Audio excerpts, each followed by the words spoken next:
है जी? ठीक है। वाहिगुरु जी का खालसा, वाहिगुरु जी की फतेह। ते असी टैक्सस रीजनल सिंपोजियम बहुत छेती शुरू करन चले हैं। वो तो पहला कि फस्ट ग्रुप नू शुरू किया जाए, थोड़ी जी इंस्ट्रक्शंस ने जड़ियाँ कि दित्तियां जाणगियां, एंड नाल ही भाई साहब नू जे कोई भी अपने वॉलंटियर्स विचों बुलाए हो कि भई अरदास वास्ते, that will be good too. So the group one, I'm gonna take the names. So first let's see if all the participants are here. Manjot Singh, they're from Garland, I think है नहीं है. Jaskirat Singh, oh we good. अच्छा, Mike sorry. Gurman Singh, I saw him. Eka Singh, I saw you. Naveen Singh, I saw you. Jasleen Kaur and Pahul Kaur. Okay, Jasleen Kaur and Pahul Kaur. Okay, so. And then the judges for first group is Navneet Kaur, Panji hai. Navdeep Kaur, is she here? Hanji. Jaspal Kaur, I saw her. Navdeep, you can come and take your folder from here too. And all the judges, please come in the front. We make sure that we are far away from the kids.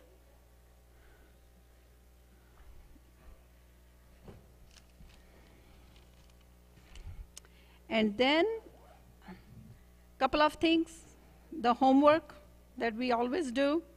Everybody, if you have your phones on, put them for vibration, but low volume for that too, because we don't want you to, anybody hearing your vibration, okay, if the phone call comes. Please make sure everybody in the Sangat, that's what we do. The second thing is, this competition is for 6 years old to 22 years old, different groups.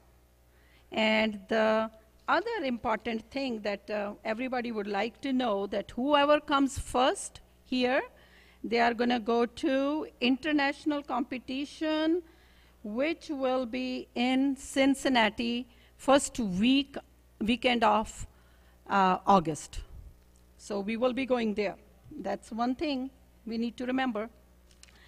And judges will be sitting up front. Kids, if you see a judge, they're writing something. I'm all over here. I'm watching that nobody's looking at their scores. Please, let's not do that, because that delays our results, and then it takes forever to finish the symposium. Main door दे सेवादार होणगे, ਉਹ ਜਿਹੜੇ ਕਿ ਦਰਵਾਜ਼ਾ ਉਦੋਂ ਹੀ ਖੋਲਣਗੇ ਜਦੋਂ ਬੱਚਾ ਸਪੀਚ ਦੇ ਕੇ ਫਿਨਿਸ਼ ਕਰ ਜਾਂਦਾ ਹੈ.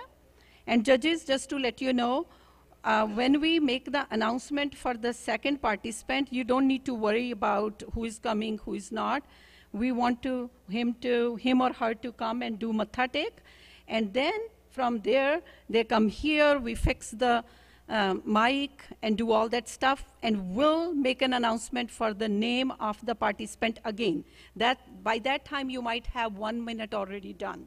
So that's one thing to know. And please, everybody, please, please, kids, I do look at you sometimes when you are done with your speech. You go back and you get so excited, you want to talk to your friends, you want to talk to your mom or dad, and discuss how did you do. Can you please make sure that we don't discuss anything that disturbs the next participant's speech? Think about it. If you are talking and judges start listening to your talk, they miss the speech of the next participant, and then it affects everybody, okay? So the new rule is, whoever comes here first will do the speech, then we'll go to Baba Ji de uthe jaake Chaur Sahib di seva karega, jad tak ki second bacha speech khatam karke Chaur Sahib di seva nahi len janda. So this is the way we want to continue it going. And when you come to the podium, make sure you do matha tek. And the reason we do matha tek, I want to go with the rationale.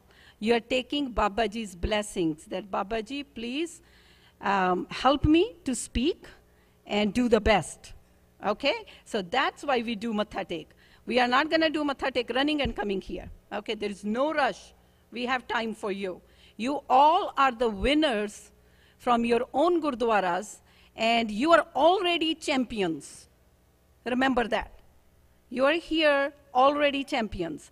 You are not someone who is just here doing first time. You won from your own local gurdwara, and that's where you are now for the Texas competition.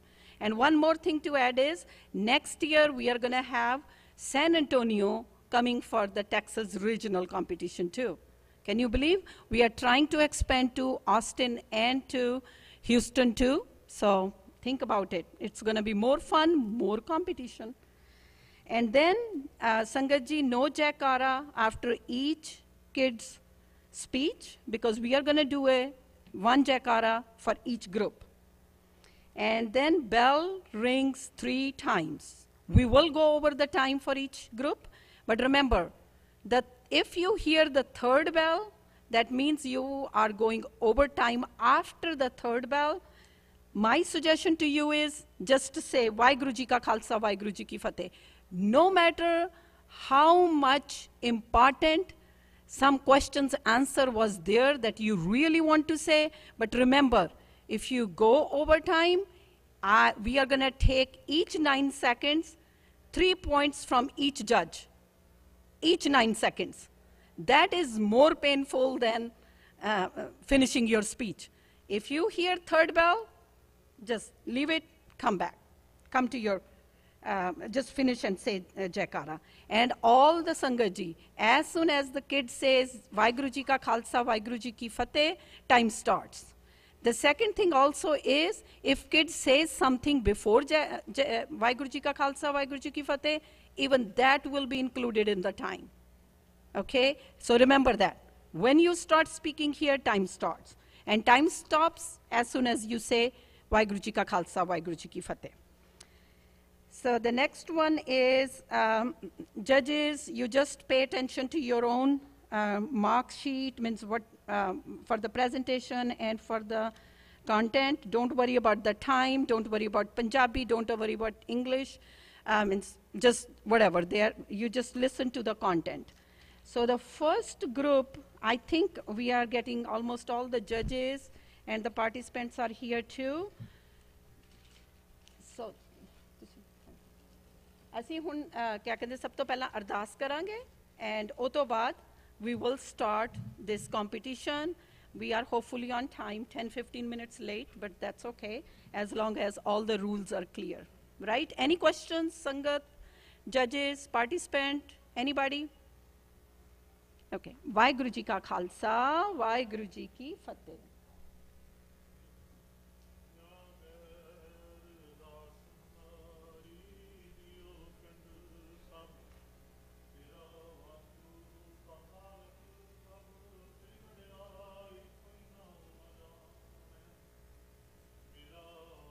ਗੁਰੂ ਅਰਦਾਸ ਓਂਕਾਰ ਸ਼੍ਰੀ ਵਾਹਿਗੁਰੂ ਜੀ ਕੀ ਫਤਿਹ। ਸ਼੍ਰੀ ਭਗਵਤੀ ਸਹਾਇ ਵਾਰ ਸ਼੍ਰੀ ਭਗਵਤੀ ਜੀ ਕੀ ਪਾਤਸ਼ਾਹੀ ਦਸਵੀਂ। ਪ੍ਰਥਮ ਭਗਵਤੀ ਸਿਮਰ ਕੈ ਗੁਰੂ ਨਾਨਕ ਲਈ ਧਿਆਏ, ਫਿਰ ਅੰਗਦ ਗੁਰ ਤੇ ਅਮਰਦਾਸ ਰਾਮਦਾਸੈ ਹੋਈ ਸਹਾਏ। ਅਰਜਨ ਹਰ ਗੋਬਿੰਦਨੋ ਸਿਮਰੋ ਸ਼੍ਰੀ ਹਰਿ ਸ਼੍ਰੀ ਹਰਿ ਕ੍ਰਿਸ਼ਨ ਜੀ ਧਿਆਈਐ, ਜਿਸ ਡਿਠੇ ਸ਼ਬਦ ਖੁਜਾਏ। ਤੇਗ ਬਹਾਦਰ ਸਿਮਰਿਆ ਘਰ ਨਾਉਣ ਦਾਵੈ ਧਾਏ, ਸਭ ਥਾਈਂ ਹੋਈ ਜੀ ਸਹਾਏ। ਦਸਵੇਂ ਪਾਤਸ਼ਾਹ ਸਾਹਿਬ ਸ਼੍ਰੀ ਗੁਰੂ ਗੋਬਿੰਦ ਸਿੰਘ ਜੀ ਮਹਾਰਾਜ ਸਭ ਥਾਈਂ ਹੋ ਜੀ ਸਹਾਏ। ਦਸਾਂ ਪਾਤਸ਼ਾਹਾਂ ਦੀ ਆਤਮਿਕ ਜੋਤ ਧੰਨ ਧੰਨ ਸ਼੍ਰੀ ਗੁਰੂ ਗ੍ਰੰਥ ਸਾਹਿਬ ਦੇ ਪਾਠ ਦਰਸ਼ਨ ਦਿਦਾਰ ਦਾ ਧਿਆਨ ਤਰਕੇ ਖਾਲਸਾ ਜੀ ਬੋਲੋ ਜੀ। ਪੰਜਾਂ ਪਿਆਰਿਆਂ ਚੌਹਾਂ ਸਾਹਿਬਜ਼ਾਦਿਆਂ 40 ਮੁਕਤਿਆਂ ਹੱਠੀਆਂ ਜੱਪੀਆਂ ਤੱਪੀਆਂ, ਜਿਨ੍ਹਾਂ ਨਾਮ ਜਪਿਆ ਵੰਡ ਛਕਿਆ। ਦੇਗ ਚਲਾਈ ਤੇਗ ਵਾਹੀ ਦੇਖ ਸੁਣ ਕੇ ਅੰਡਿਸ਼ ਕੀਤਾ, ਤਨਾ ਪਿਆਰਿਆਂ ਸਚਿਆਰਿਆਂ ਦੀ ਕਮਾਈ ਦਾ ਧਿਆਨ ਤਰਕੇ ਖਾਲਸਾ ਜੀ ਬੋਲੋ ਜੀ। ਜਿਨ੍ਹਾਂ ਸਿੰਘਾਂ ਸਿੰਘਣੀਆਂ ਨੇ ਧਰਮ ਹੇਤ ਸੀਸ ਦਿੱਤੇ, ਬੰਦ ਬੰਦ ਕਟਾਏ ਖੋਪਰੀਆਂ ਲੋਹਾਈਆਂ ਚਰਖੜੀਆਂ ਤੇ ਚੜੇ, ਤਾਂ ਨਾਰਿਆਂ ਨਾਲ ਚਰਵਾਏ ਗਏ ਗੁਰਦੁਆਰਿਆਂ ਦੀ ਸੇਵਾ ਲਈ ਕੁਰਬਾਨੀਆਂ ਕੀਤੀਆਂ, ਧਰਮ ਨਹੀਂ ਹਾਰਿਆ ਸਿੱਖੀ ਸਦਕ ਕੇਸਾਂ ਸਵਾਸਾਂ ਸੰਗ ਨਿਭਾਹੀ, ਤਿਨਾਂ ਦੀ ਪਵਿੱਤਰ ਕਮਾਈ ਦਾ ਧਿਆਨ ਤਰਕੇ ਖਾਲਸਾ ਜੀ ਬੋਲੋ ਜੀ। ਪੰਜਾਂ ਤਖਤਾਂ ਸਰਬੱਤ ਗੁਰਦੁਆਰਿਆਂ ਦਾ ਧਿਆਨ ਤਰਕੇ ਖਾਲਸਾ ਜੀ ਬੋਲੋ ਜੀ। ਪ੍ਰਥਮੇ ਸਰਬੱਤ ਖਾਲਸਾ ਜੀ ਕੀ ਅਰਦਾਸ ਹੈ ਜੀ। ਸਰਬੱਤ ਖਾਲਸਾ ਜੀ ਕੋ ਵਾਹਿਗੁਰੂ ਵਾਹਿਗੁਰੂ ਵਾਹਿਗੁਰੂ ਨਾਮ ਚਿਤਾਵੈ, ਚਿਤਾਵਨ ਕਾ ਸਦਕਾ ਸਰਬ ਸੁਖ ਹੋਵੈ। ਜਹਾਂ ਜਹਾਂ ਖਾਲਸਾ ਜੀ ਸਾਹਿਬ ਤਹਾਂ ਤਹਾਂ ਰਛਿਆ ਰਿਹਾ ਹੈ। ਦੇਗ ਦੇਗ ਫਤਿਹ ਬਿਰਧ ਕੀ ਪੈਜ, ਪੰਥ ਕੀ ਜੀ ਸ੍ਰੀ ਸਾਹਿਬ ਜੀ ਸਹਾਏ। ਖਾਲਸਾ ਜੀ ਕੇ ਬੋਲ ਵਾਲੇ ਬੋਲੋ ਜੀ। ਸਿੱਖਾਂ ਨੂੰ ਸਿੱਖੀ ਦਾਨ, ਕੇਸ ਦਾਨ, ਰਹਿਤ ਦਾਨ, ਵਿਵੇਕ ਦਾਨ, ਵਿਸਾਹੋ ਦਾਨ, ਭਰੋਸਾ ਦਾਨ, ਦਾਨਾ ਸਰਦਾਨ, ਨਾਮਦਾਨ, ਸ਼੍ਰੀ ਅੰਮ੍ਰਿਤਸਰ ਜੀ ਦੇ ਦਰਸ਼ਨੀ ਇਸ਼ਨਾਨ, ਚੌਂਕੀਆਂ, ਝੰਡੇ ਬੁੰਗੇ, ਜੁਗੋ ਜੁਗਾ ਟਲ, ਧਰਮ ਕਾ ਜੈਕਾਰ, ਖਾਲਸਾ ਜੀ ਕੇ ਬੋਲ ਬਾਲੇ, ਬੋਲੋ ਜੀ। ਸਿੱਖਾਂ ਦਾ ਮਨ ਨੀਵਾਂ, ਮਤ ਉੱਚੀ, ਮਤ ਪੱਦਾ ਰਾਖੇ ਅਕਾਲ ਪੁਰਖ। ਆਪ ਆਪਣੇ ਪੰਥ ਦੇ ਸਦਾ ਸਹਾਈ ਦਾ ਤਾਰ ਜੀ। ਉਹ ਸ਼੍ਰੀ ਨਨਕਾਣਾ ਸਾਹਿਬ ਅਤੇ ਹੋਰ ਗੁਰਦੁਆਰਿਆਂ, ਗੁਰਧਾਮਾਂ ਜਿਨ੍ਹਾਂ ਤੋਂ ਖਾਲਸਾ ਪੰਥ ਜੀ ਨੂੰ ਛੋੜਿਆ ਗਿਆ, ਇਤਨਾਂ ਦੇ ਖੁੱਲੇ ਦਰਸ਼ਨ ਦਿਦਾਰ ਅਤੇ ਸੇਵਾ ਸੰਭਾਲ ਦਾ ਦਾਨ ਪਿਆਰੇ ਖਾਲਸਾ ਜੀ ਨੂੰ ਬਖਸ਼ੋ ਜੀ। ਹੇ ਨਿਮਾਣਿਆਂ ਦੇ ਮਾਣ, ਨਿਤਾਣਿਆਂ ਦੇ ਤਾਣ, ਨਿਓਟਿਆਂ ਦੀ ਓਟ, ਧੰਨ ਧੰਨ ਸ਼੍ਰੀ ਗੁਰੂ ਗ੍ਰੰਥ ਸਾਹਿਬ ਜੀ ਮਹਾਰਾਜ। ਆਪ ਜੀ ਦੇ ਹਜ਼ੂਰ ਚਰਨਾਂ ਕਮਲਾਂ ਵਿਖੇ ਅਰਦਾਸ ਬੇਨਤੀ ਹੈ, ਸੱਚੇ ਪਾਤਸ਼ਾਹ ਜੀਓ ਵਿਦਿਆ ਵਿਚਾਰੀ ਤਾਂ ਪਰਉਪਕਾਰੀ। ਸਿੰਘ ਸੰਪੋਜੀਅਮ ਰੀਜਨਲ ਸੱਚੇ ਪਾਤਸ਼ਾਹ ਜੀ 2019 ਆਪ ਜੀ ਦੀ ਪਾਵਨ ਹਜ਼ੂਰੀ ਦੇ ਵਿੱਚ ਹੋਣ ਜਾ ਰਿਹਾ। ਰਹਿਮਤ ਕਰਨੀ ਬੱਚਿਆਂ ਦੇ ਟੀਚਰਾਂ ਸਿਰ ਤੇ ਮਿਹਰ ਭਰਿਆ ਹੱਥ ਰੱਖ ਕੇ ਸੱਚੇ ਪਾਤਸ਼ਾਹ ਜੀਓ ਨਿਰਵਿਘਨਤਾ ਸਹਿਤ ਸਾਰਾ ਕਾਰਜ ਆਪ ਸਿਰੇ ਚੜਾਉਣਾ। ਰਹਿਮਤ ਕਰਨੀ ਬੱਚਿਆਂ ਨੂੰ ਗੁਰਮਤਿ ਗੁਰਸਿੱਖੀ ਨਾਲ ਇਤਿਹਾਸ ਦੀ ਬਲ ਬੁੱਧੀ ਸਮਰਥਾ ਬਖਸ਼ਿਸ਼ ਕਰਨੀ ਸੱਚੇ ਪਾਤਸ਼ਾਹ ਜੀ। ਗੁਰਸਿੱਖੀ ਜੀ ਨੂੰ ਬਖਸ਼ਿਸ਼ ਕਰਨਾ ਇਹ ਮਹਾਨ ਉਪਰਾਲਾ ਆਪ ਕਿਰਪਾ ਕਰਨੀ। ਸਿਰ ਤੇ ਮਿਹਰ ਭਰਿਆ ਹੱਥ ਰੱਖ ਕੇ ਸਾਰਾ ਕਾਰਜ ਆਪ ਸਿਰੇ ਚੜਾਉਣਾ ਸੱਚੇ ਪਾਤਸ਼ਾਹ ਜੀਓ। ਪਰਿਵਾਰਾਂ ਵਿੱਚ ਸੁੱਖ ਸ਼ਾਂਤੀ ਵਰਤਾਉਣੀ, ਦੇਸ਼ ਵਿਦੇਸ਼ਾਂ ਦੇ ਵਿੱਚ ਆਪ ਅੰਗ ਸੰਗ ਸਹਾਈ ਹੋ ਕੇ ਰੱਖਿਆ ਕਰਨੀ। ਬੱਚੇ ਸੱਚੇ ਪਾਤਸ਼ਾਹ ਆਪ ਜੀ ਦੀ ਮਿੱਠੀ ਬਾਣੀ ਦੇ ਨਾਲ ਜੁੜੇ ਰਹਿਣ, ਗੁਰੂ ਇਤਿਹਾਸ ਦੇ ਨਾਲ ਜੁੜੇ ਰਹਿਣ ਸੱਚੇ ਪਾਤਸ਼ਾਹ ਜੀ। ਕਿਰਪਾ ਕਰੋ, ਆਰਾਮਤਾ ਦੀ ਆਗਿਆ ਬਖਸ਼ਿਸ਼ ਕਰੋ, ਰਹਿਮਤ ਕਰੋ, ਪਵਿੱਤਰ ਹੁਕਮਨਾਮੇ ਬਖਸ਼ ਕੇ ਨਿਹਾਲ ਕਰੋ। ਸਹੀ ਪਿਆਰਿਆਂ ਦੇ ਮੇਲ ਕਰਾਉਣੇ ਜਿਨ੍ਹਾਂ ਮਿਲੇ ਆਪ ਜੀ ਦਾ ਨਾਮ ਚਿਤਾਵੇ, ਨਾਨਕ ਨਾਮ ਚੜ੍ਹਦੀ ਕਲਾ, ਤੇਰੇ ਪਹਾਣੇ ਸਰਬੱਤ ਦਾ ਭਲਾ। ਵਾਹਿਗੁਰੂ ਜੀ ਕਾ ਖਾਲਸਾ, ਵਾਹਿਗੁਰੂ ਜੀ ਕੀ ਫਤਿਹ। ਦੋਹਰਾ ਗਿਆ ਭਈ ਅਕਾਲ ਕੀ, ਸਭ ਸਿੱਖਣ ਕੋ ਹੁਕਮ ਹੈ। ਗੁਰੂ ਗ੍ਰੰਥ ਜੀ ਮਾਨਿਓ, ਜੋ ਪ੍ਰਭ ਕੋ ਮਿਲਵੋ ਚਹੈ। ਰਾਜ ਕਰੇਗਾ ਖਾਲਸਾ, ਖਾਰ ਹੋਏ ਸਭ ਮਿਲੈਂਗੇ, ਖਾਰ ਹੋਏ ਸਭ ਮਿਲੈਂਗੇ। ਬੋਲੇ ਸੋ ਨਿਹਾਲ।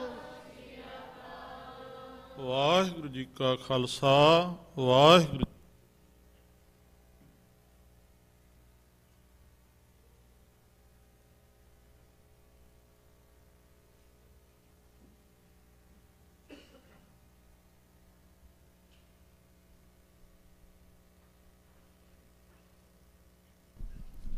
ਵਾਹਿਗੁਰੂ ਸਾਹਿਬ ਜੀ।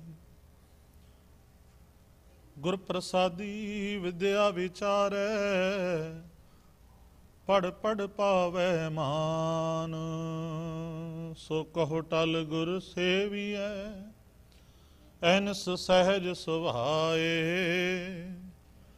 ਦਰਸ਼ਨ ਪਰਸੈ ਗੁਰੂ ਕੈ, ਜਨਮ ਮਰਨ ਦੁਖ ਜਾਏ।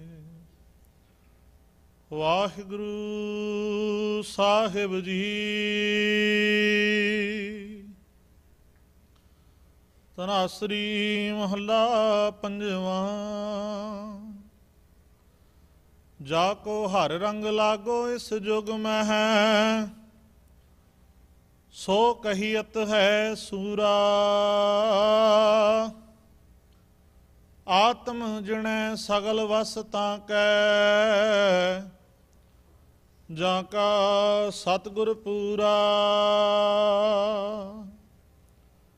ਜਾ ਕੋ ਹਰ ਰੰਗ ਲਾਗੋ ਇਸ ਜੁਗ ਮਹਿ, ਸੋ ਕਹੀਅਤ ਹੈ ਸੂਰਾ। ਆਤਮ ਜਿਣੈ ਸਗਲ ਵਸ ਤਾਂ ਕੈ, ਜਾਂ ਕਾ ਸਤਿਗੁਰ ਪੂਰਾ। ਠਾਕੁਰ ਗਾਈਐ ਆਤਮ ਰੰਗ,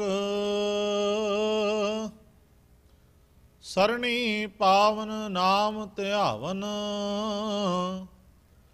ਸਹਿਜ ਸਮਾਵਨ ਸੰਗ ਰਹਾਉ। ਜਨ ਕੇ ਚਰਨ ਵਸੈ ਮਿਰਹਿ ਹਰੈ, ਸੰਗ ਪੁਨੀਤਾ ਦੇਹੀ। ਜਨ ਕੀ ਧੂਰ ਦੇਹੋ ਕਿਰਪਾ ਨਿਧ ਨਾਨਕ ਕੈ ਸੁਖ ਏਹੀ ਜਨ ਕੇ ਚਰਨ ਵਸੈ ਮਿਰਹਿ ਹਰੈ ਸੰਗ ਪੁਨੀਤਾ ਦੇਹੀ ਜਨ ਕੀ ਧੂਰ ਦੇਹੋ ਕਿਰਪਾ ਨਿਧ ਨਾਨਕ ਕੈ ਸੁਖ ਏਹੀ ਵਾਹਿਗੁਰੂ ਜੀ ਕਾ ਖਾਲਸਾ ਵਾਹਿਗੁਰੂ ਜੀ ਕੀ ਫਤਿਹ।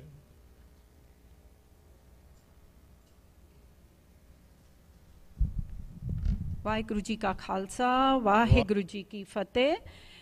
Just to let all the Sangat members know, we have here Yulas Guru Kar di Sangat, the participants and Bache, and also from Garland Guru Kar, of course Richardson Guru Kar too. And we welcome each and everyone to this Texas regional competition. And now the stage seva will go to Sandeep Singh. Vaheguru Ji Ka Khalsa, Vaheguru Ji Ki Fateh. Vaheguru Ji Ka Khalsa, Vaheguru Ji Ki Fateh. The judges for the first group are Navneet Kaur, Navdeep Kaur, Jaspal Kaur. Judges, agar tusi hone tak apne declaration sign nahi kite, please do so now. And I'll collect it from you.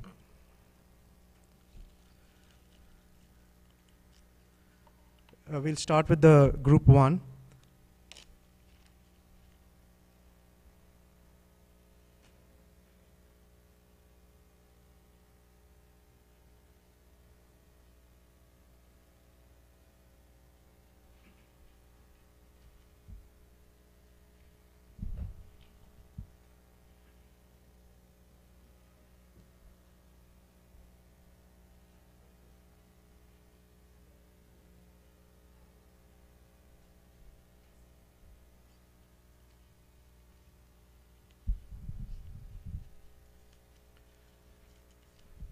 The first speaker in group 1 is Jaskirat Singh, Jaskeerat, Jaskirat Singh.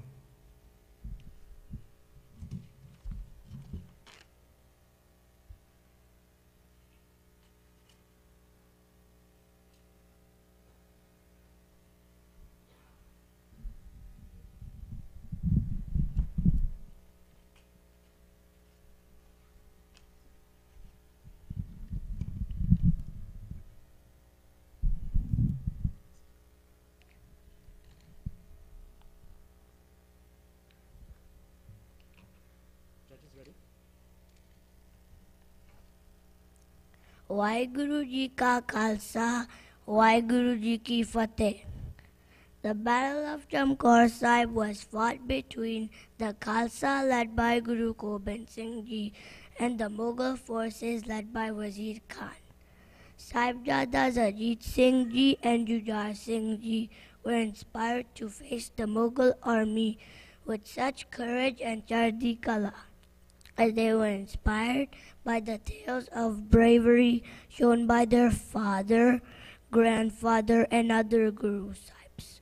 Their grandmother, Mata Gujri Ji, used to recite them all the Sakis. Also, they were having this in their blood, as they took Amrit Di Dat along with the other 6. Guruji named the 6 as Singhs, who will fear none and fight the injustice with all their might. From early age only, the Sahibzadas were very interested in learning Gatka and Talwarbazi. Every evening, both the Sahibzadas would gather their friends and form 2 battalions. They would fight mock battles with swords and arrows. This is how they learned martial arts. Guru Gobind Singh Ji did not treat his sons differently than other Sikhs. The historic Battle of Chamkaur took place on 22nd December 1704. This battle is regarded as one of the most important battles of the Sikh history. The Mughal army was huge as compared to the Sikh soldiers. Guruji made a strategy to send Sikh warriors in batches of 5. When the remaining 6 pleaded Guruji to leave the fortress with his sons, Guruji referred all the 6 as his sons. He said, "Which sons are you referring to? All of you are my dear sons."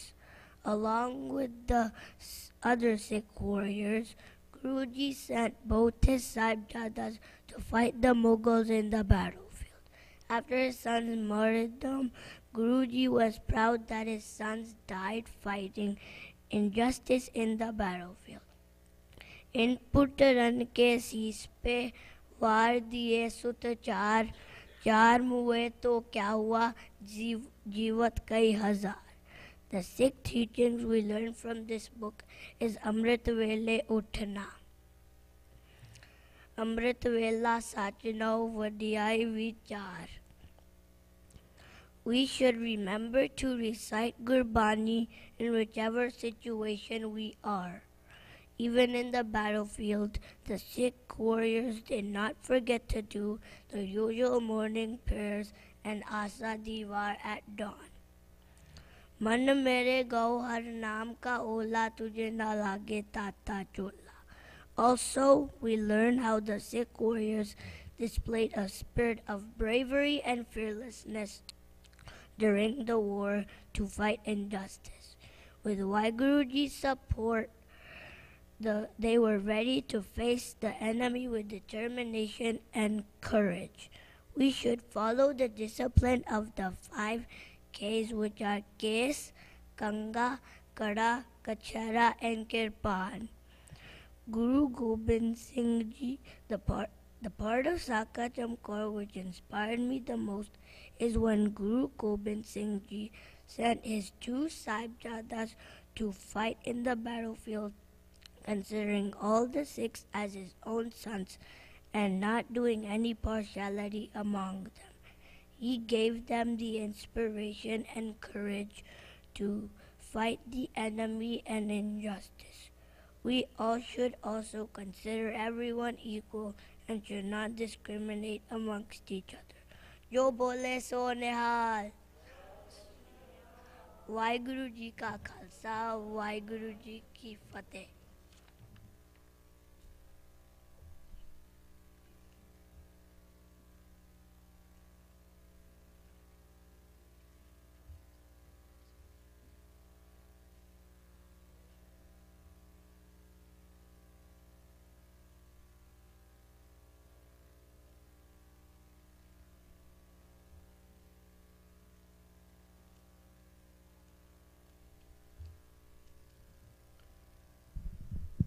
That was Jaskirat Singh.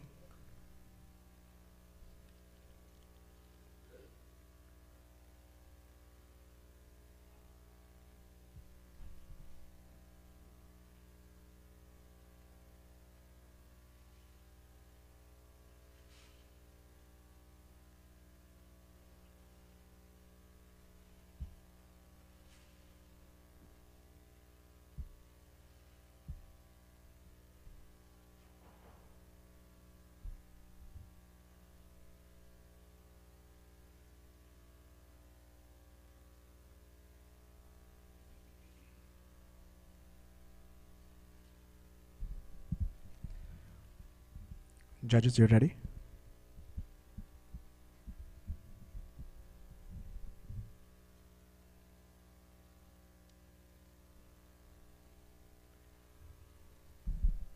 Our next speaker is Jasleen Kaur, Jasleen, Jasleen Kaur.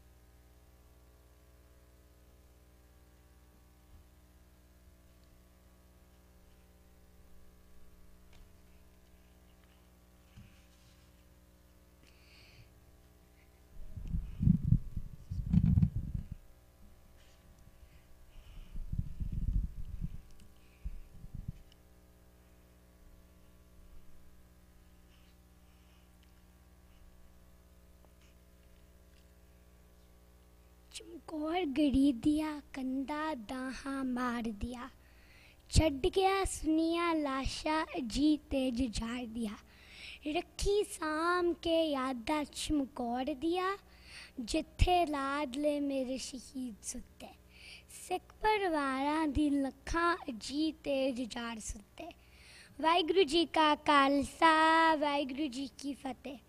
मेरा नाम जसलीन कौर मरोचा है। ਅੱਜ ਮੈਂ ਤੁਹਾਨੂੰ ਦੱਸਾਂਗੀ ਦਸਮੇਤ ਪਿਤਾ ਸ੍ਰੀ ਗੁਰੂ ਗੋਬਿੰਦ ਸਿੰਘ ਜੀ ਦੀ ਕੁਰਬਾਨੀ ਅਤੇ ਵੱਡੇ ਸਾਹਿਬਜ਼ਾਦੇ ਦੀ ਸਿੱਖੀ ਦੇ ਨਾਲ ਸ਼ਰਧਾ ਦੀ ਕਹਾਣੀ। Guru Gobind Singh Ji initiated the Sikh community into a new order called the Khalsa and invited any brave Sikh that would be willing to give up his head for religion to join the new community. 5 Sikhs came up without any knowledge of Guruji's intentions and were ready for anything Guruji wanted from them. Guruji called him his sponge piyare and baptized them in a ceremony we know as the Kande Deepal.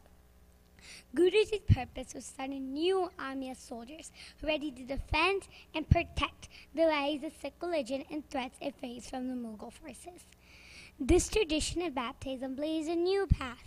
Thousands of soldiers, Guruji himself and his sons were baptized.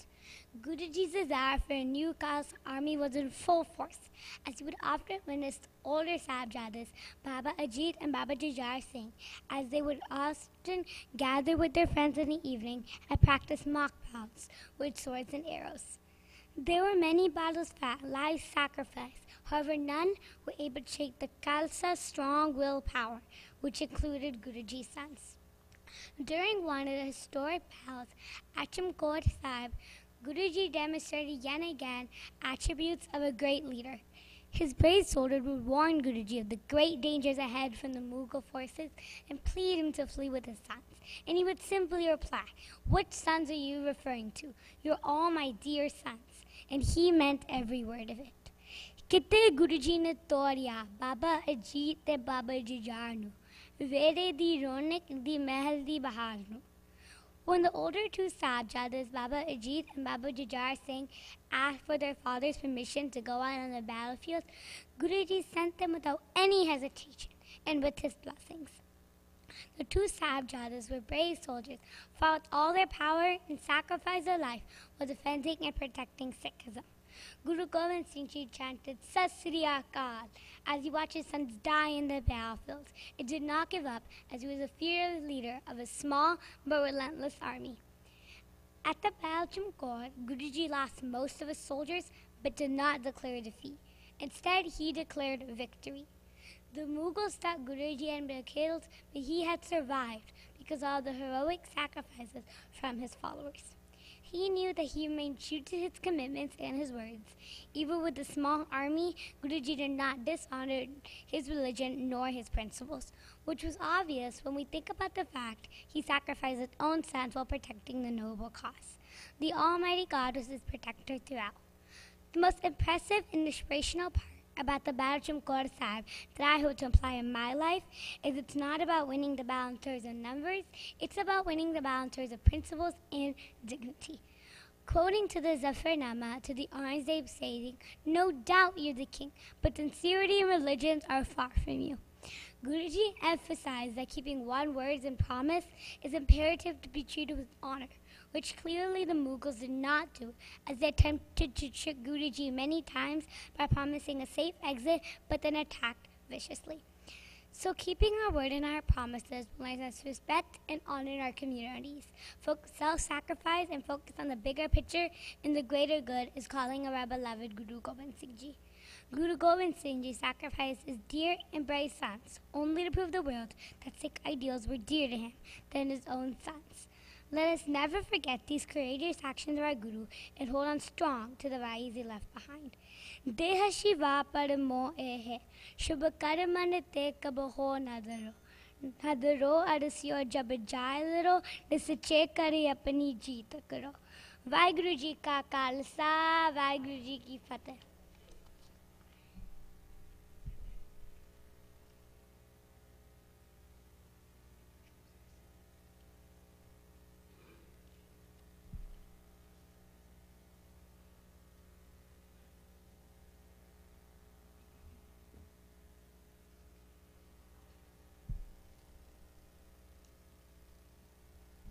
That was Jasleen Kaur.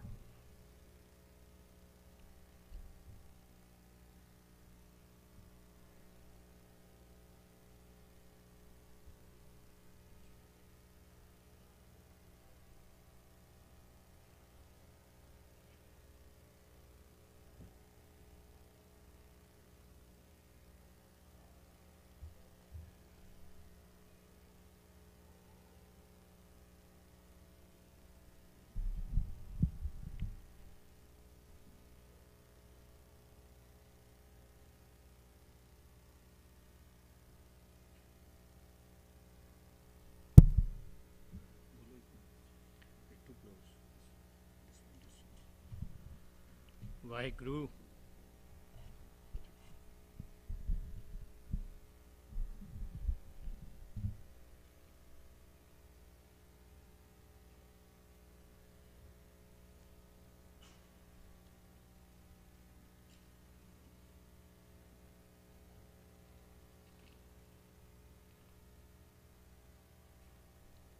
Judges.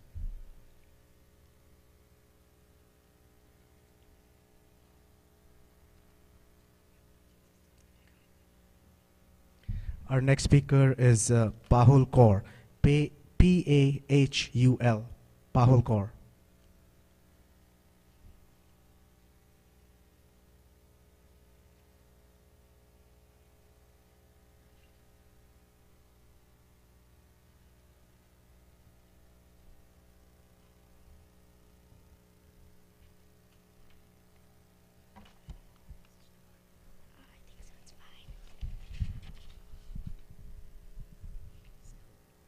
Hello.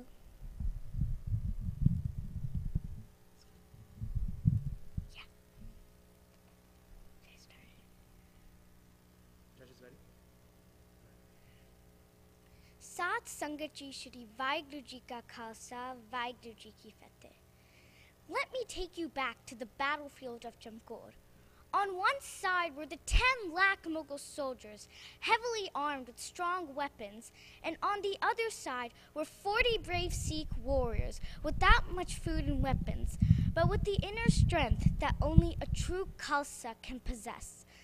Sura so pehchane jo lare deen ke hit, purja kat mare, kabu na chade keth.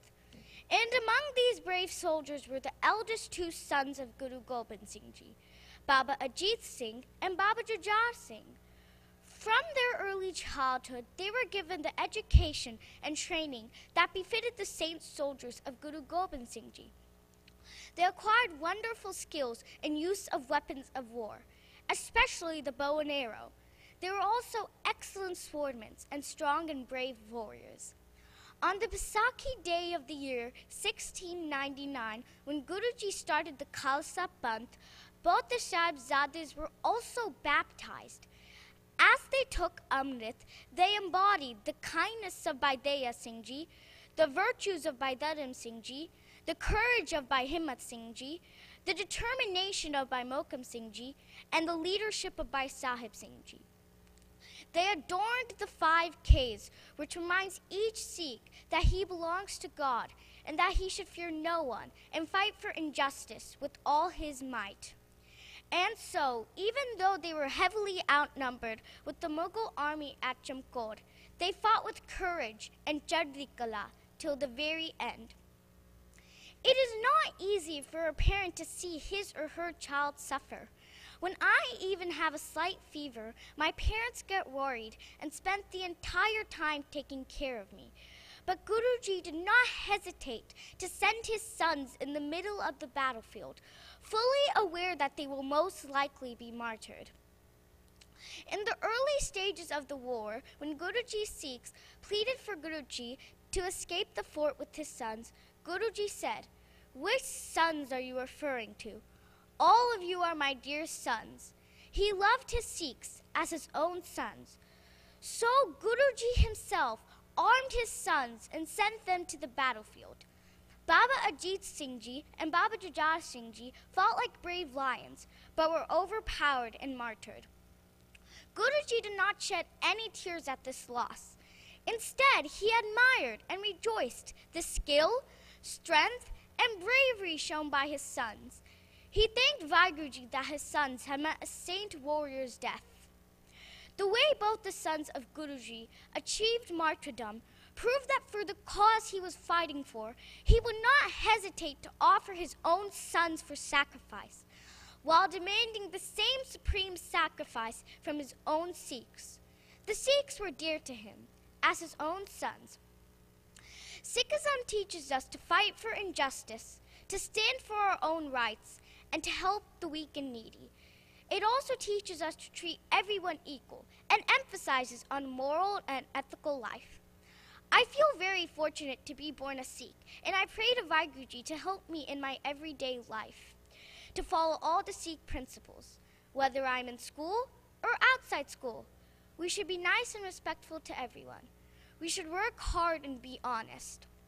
We should treat our friends the same way we like to be treated ourselves. We see a lot of bullying in school. Some kids are bullied by other kids who think they are stronger and better. We should stop them from bullying. We are working on a project in school, and our tagline is, "Be a buddy, not a bully." This book of Sakacham Code enlightened me with how brave and fearless the Jar Saibzade were. They sacrificed their life for their religion, for justice.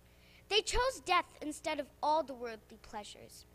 I also learned about the love Guruji had for his Sikhs and how he treated all Sikhs equal.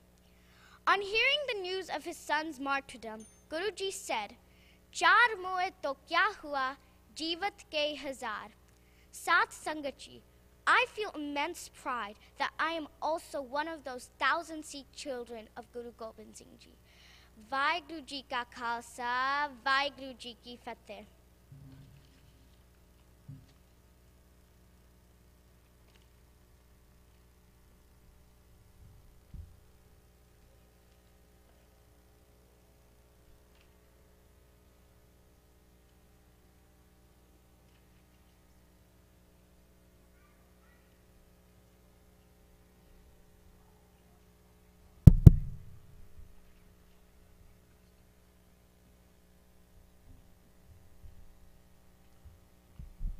That was Pahul Kaur.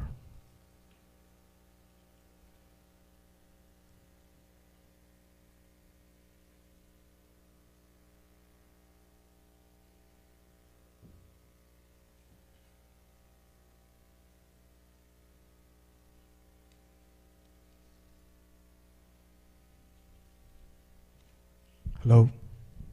Hello. Hello.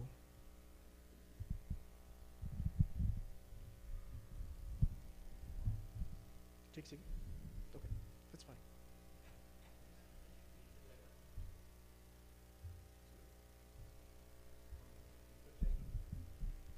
Hello.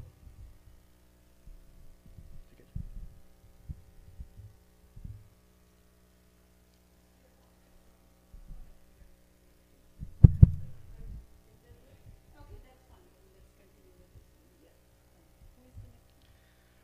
Judges, our next speaker is Ekus Singh, Aekus, Ekus Singh.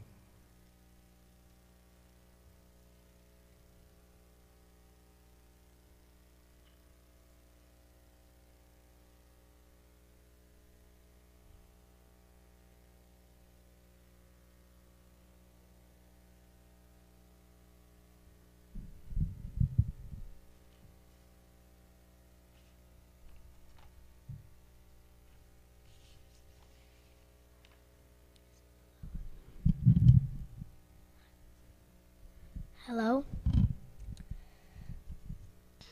I can't see.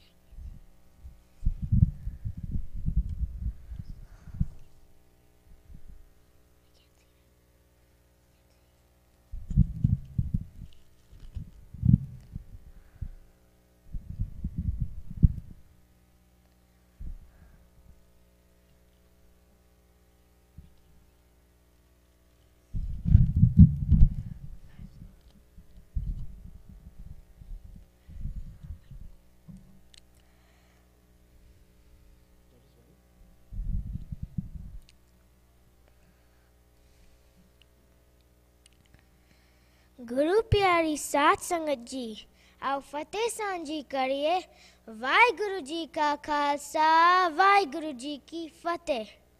पहली ओट अकाल पुरख दी दूजी ओट सतगुरु दी तीजी ओट साथ संगति ते चौथी ओट अपनी।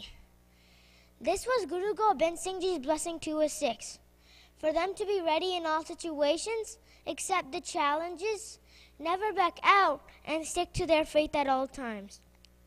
Sahibzada Ajit Singh Ji and Sahibzada Jujhar Singh Ji were inspired to face the Mughal army from the spiritual philosophy of their father, Guru Gobind Singh Ji. Guruji created Khalsa, and both Sahibzadas got blessed with Khande Ki Paul. They adopted the 5 emblems of a true Sikh: Kes, Kanga, Kara, Kirpan, Kashera, a constant reminder of devotion and courage. As a Singh, they got their courage to fear none, remain in Chardikala, and fight for justice. During the Battle of Chamkor, the presence of Guru Gobind Singh Ji infused a spirit of courage in all. Also, the loud resounding Jaikaras, Bole So Nehal, Sat Sri Akal, gave the energy boost to everyone. Both Sahibzadas stood true to their names: Ajit, the invincible; Jujhar, the vigorous crusader. Growing up, both practiced Gatka, learned horseback riding, and the necessary skills of a soldier. Every evening, they would gather with their friends, form 2 groups, and fight mock battles with swords and arrows. Guru Gobind Singh Ji treated his sons and other Sikhs alike at the Battle of Chamkor.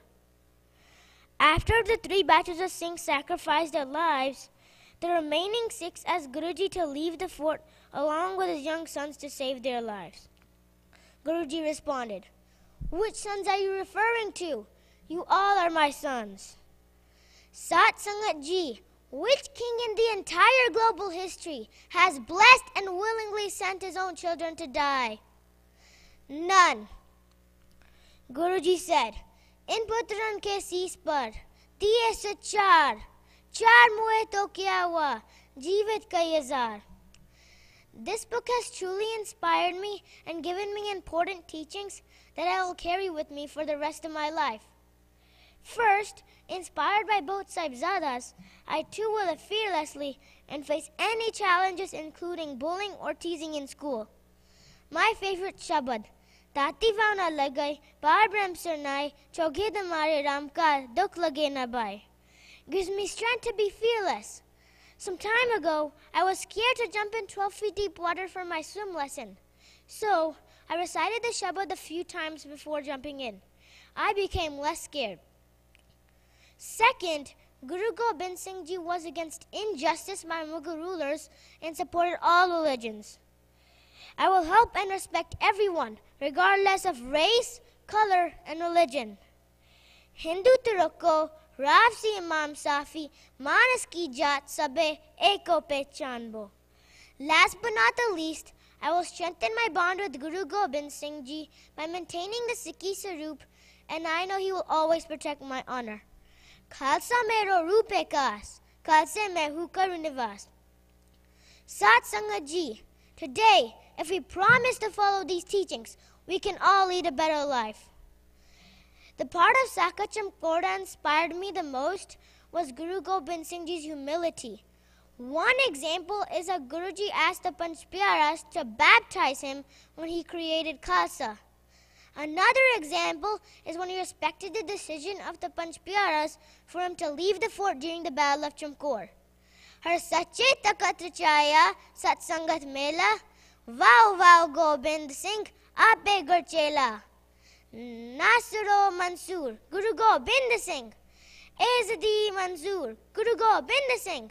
Hakra Ganjur, Guru Gobind Singh. Jumla Fezo Noor, Guru Gobind Singh. Hak Hak Aga, Guru Gobind Singh. Shah Shahenshah, Guru Gobind Singh. Vaheguru Ji ka Khalsa, Vaheguru Ji ki Fateh.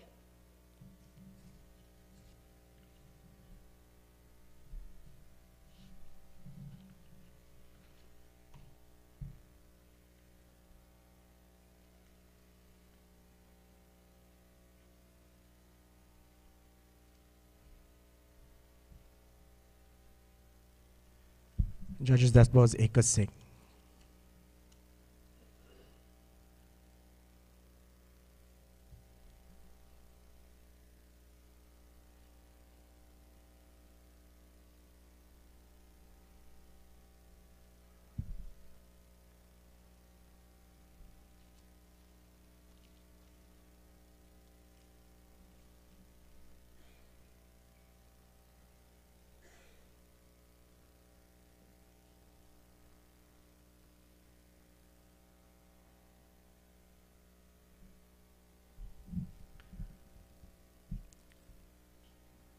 Judges?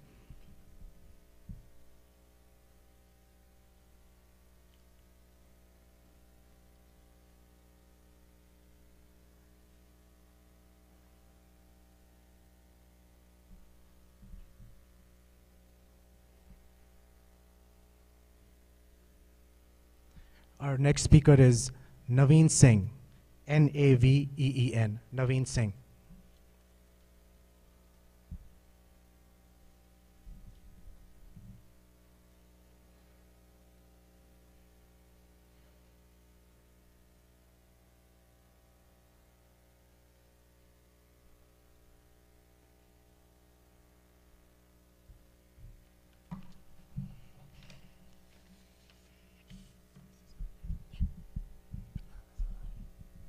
Hello.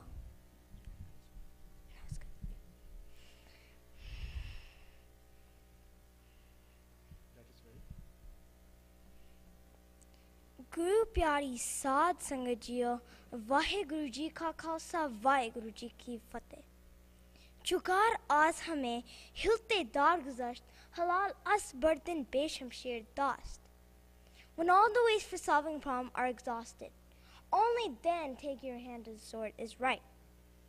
This well-known quote from Guru Gobind Singh Ji sums up the spirit in which the Khalsa was founded. The Khalsa would protect, not destroy. It would fight when there was no other choice. Guru Gobind Singh Ji realized that sometimes you must fight to live in peace. The Khalsa was a sword for the Sikhs when all else failed. Guru Ji's son represented the Khalsa spirit, and that is why I am proud to talk about their sacrifice today. How did the Sahibzades learn their skills, and what inspired them to fight with such courage against the Mughals? To be a Khalsa, one must learn to be a warrior. Guru Gobind Singh Ji's sons learned their martial arts by watching and learning father, who is the living embodiment of the Khalsa. Guruji also encouraged his Khalsa to train in the art of war. He believed the Khalsa must always be prepared to fight. His sons would practice fighting, mock battles with their friends, using their swords and arrows. These battles with their friends would prepare them to fight the Mughals when the time came. However, training alone does not make a Khalsa. A Khalsa must have the spirit to fight. Guruji provided inspiration to his Khalsa to take up the sword when it was required. Throughout history, men have raised armies to conquer land and obtain power. Punjab, the birthplace of Sikhism, has known the suffering caused by these armies. Many armies have trampled over its land and people. During Guruji's time, the Mughals wanted to impose their will on the Sikhs. When Guru Gobind Singh Ji created the Khalsa, he did not want land, wealth, or power. He wanted to inspire the Sikhs to stand up against the Mughals when the time came. This was the true purpose of the Khalsa. Guru Gobind Singh Ji's son Sahibzade Ajit Singh Ji and Sahibzade Jujar Singh Ji were baptized into the Khalsa like many thousands of other Sikhs. They would have heard the Guru's words about taking up the sword to fight tyranny. When the Sahibzades had to join the Balcham Corps, they were inspired by the brave Khalsa who were sent before them to fight the Mughals. The Sahibzades were inspired to follow in the path of these men who sacrificed their lives and represented the courage of the Khalsa. Did the Guru treat his sons differently? Guruji lost 2 sons during the Balcham Corps at the hands of the Mughal soldiers. There can be no greater loss for the father. However, Guruji was willing to sacrifice everything for his Khalsa.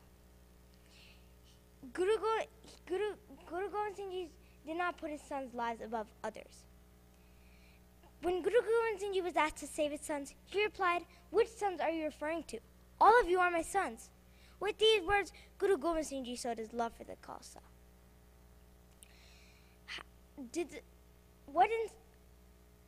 What did I learn about Sikh teachings? Sikhs must be willing to sacrifice for the greater good. The Guruji's sons were willing to sacrifice everything for the Khalsa because the Khalsa stood against tyranny of the Mughals. Khalsa could only exist if men and women were willing to sacrifice their lives to keep it alive. Sikhism is about fighting for others when they cannot fight for themselves. Sikhism is about helping others when they cannot help themselves. The Bajrang Corps has inspired me to be fierce and have faith in myself and others. Waheguru Ji Ka Khalsa, Waheguru Ji Ki Fateh.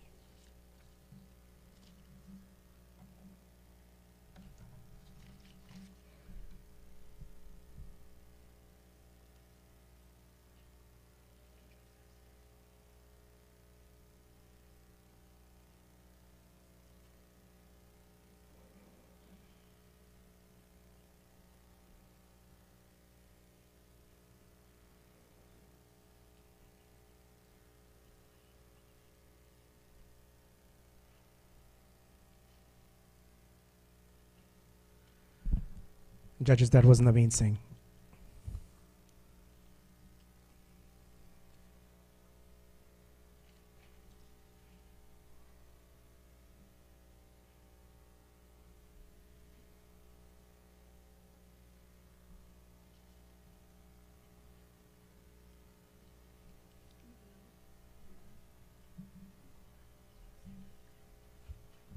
The next speaker is Manjot Singh, M-A-N-J-O-T, Manjot Singh.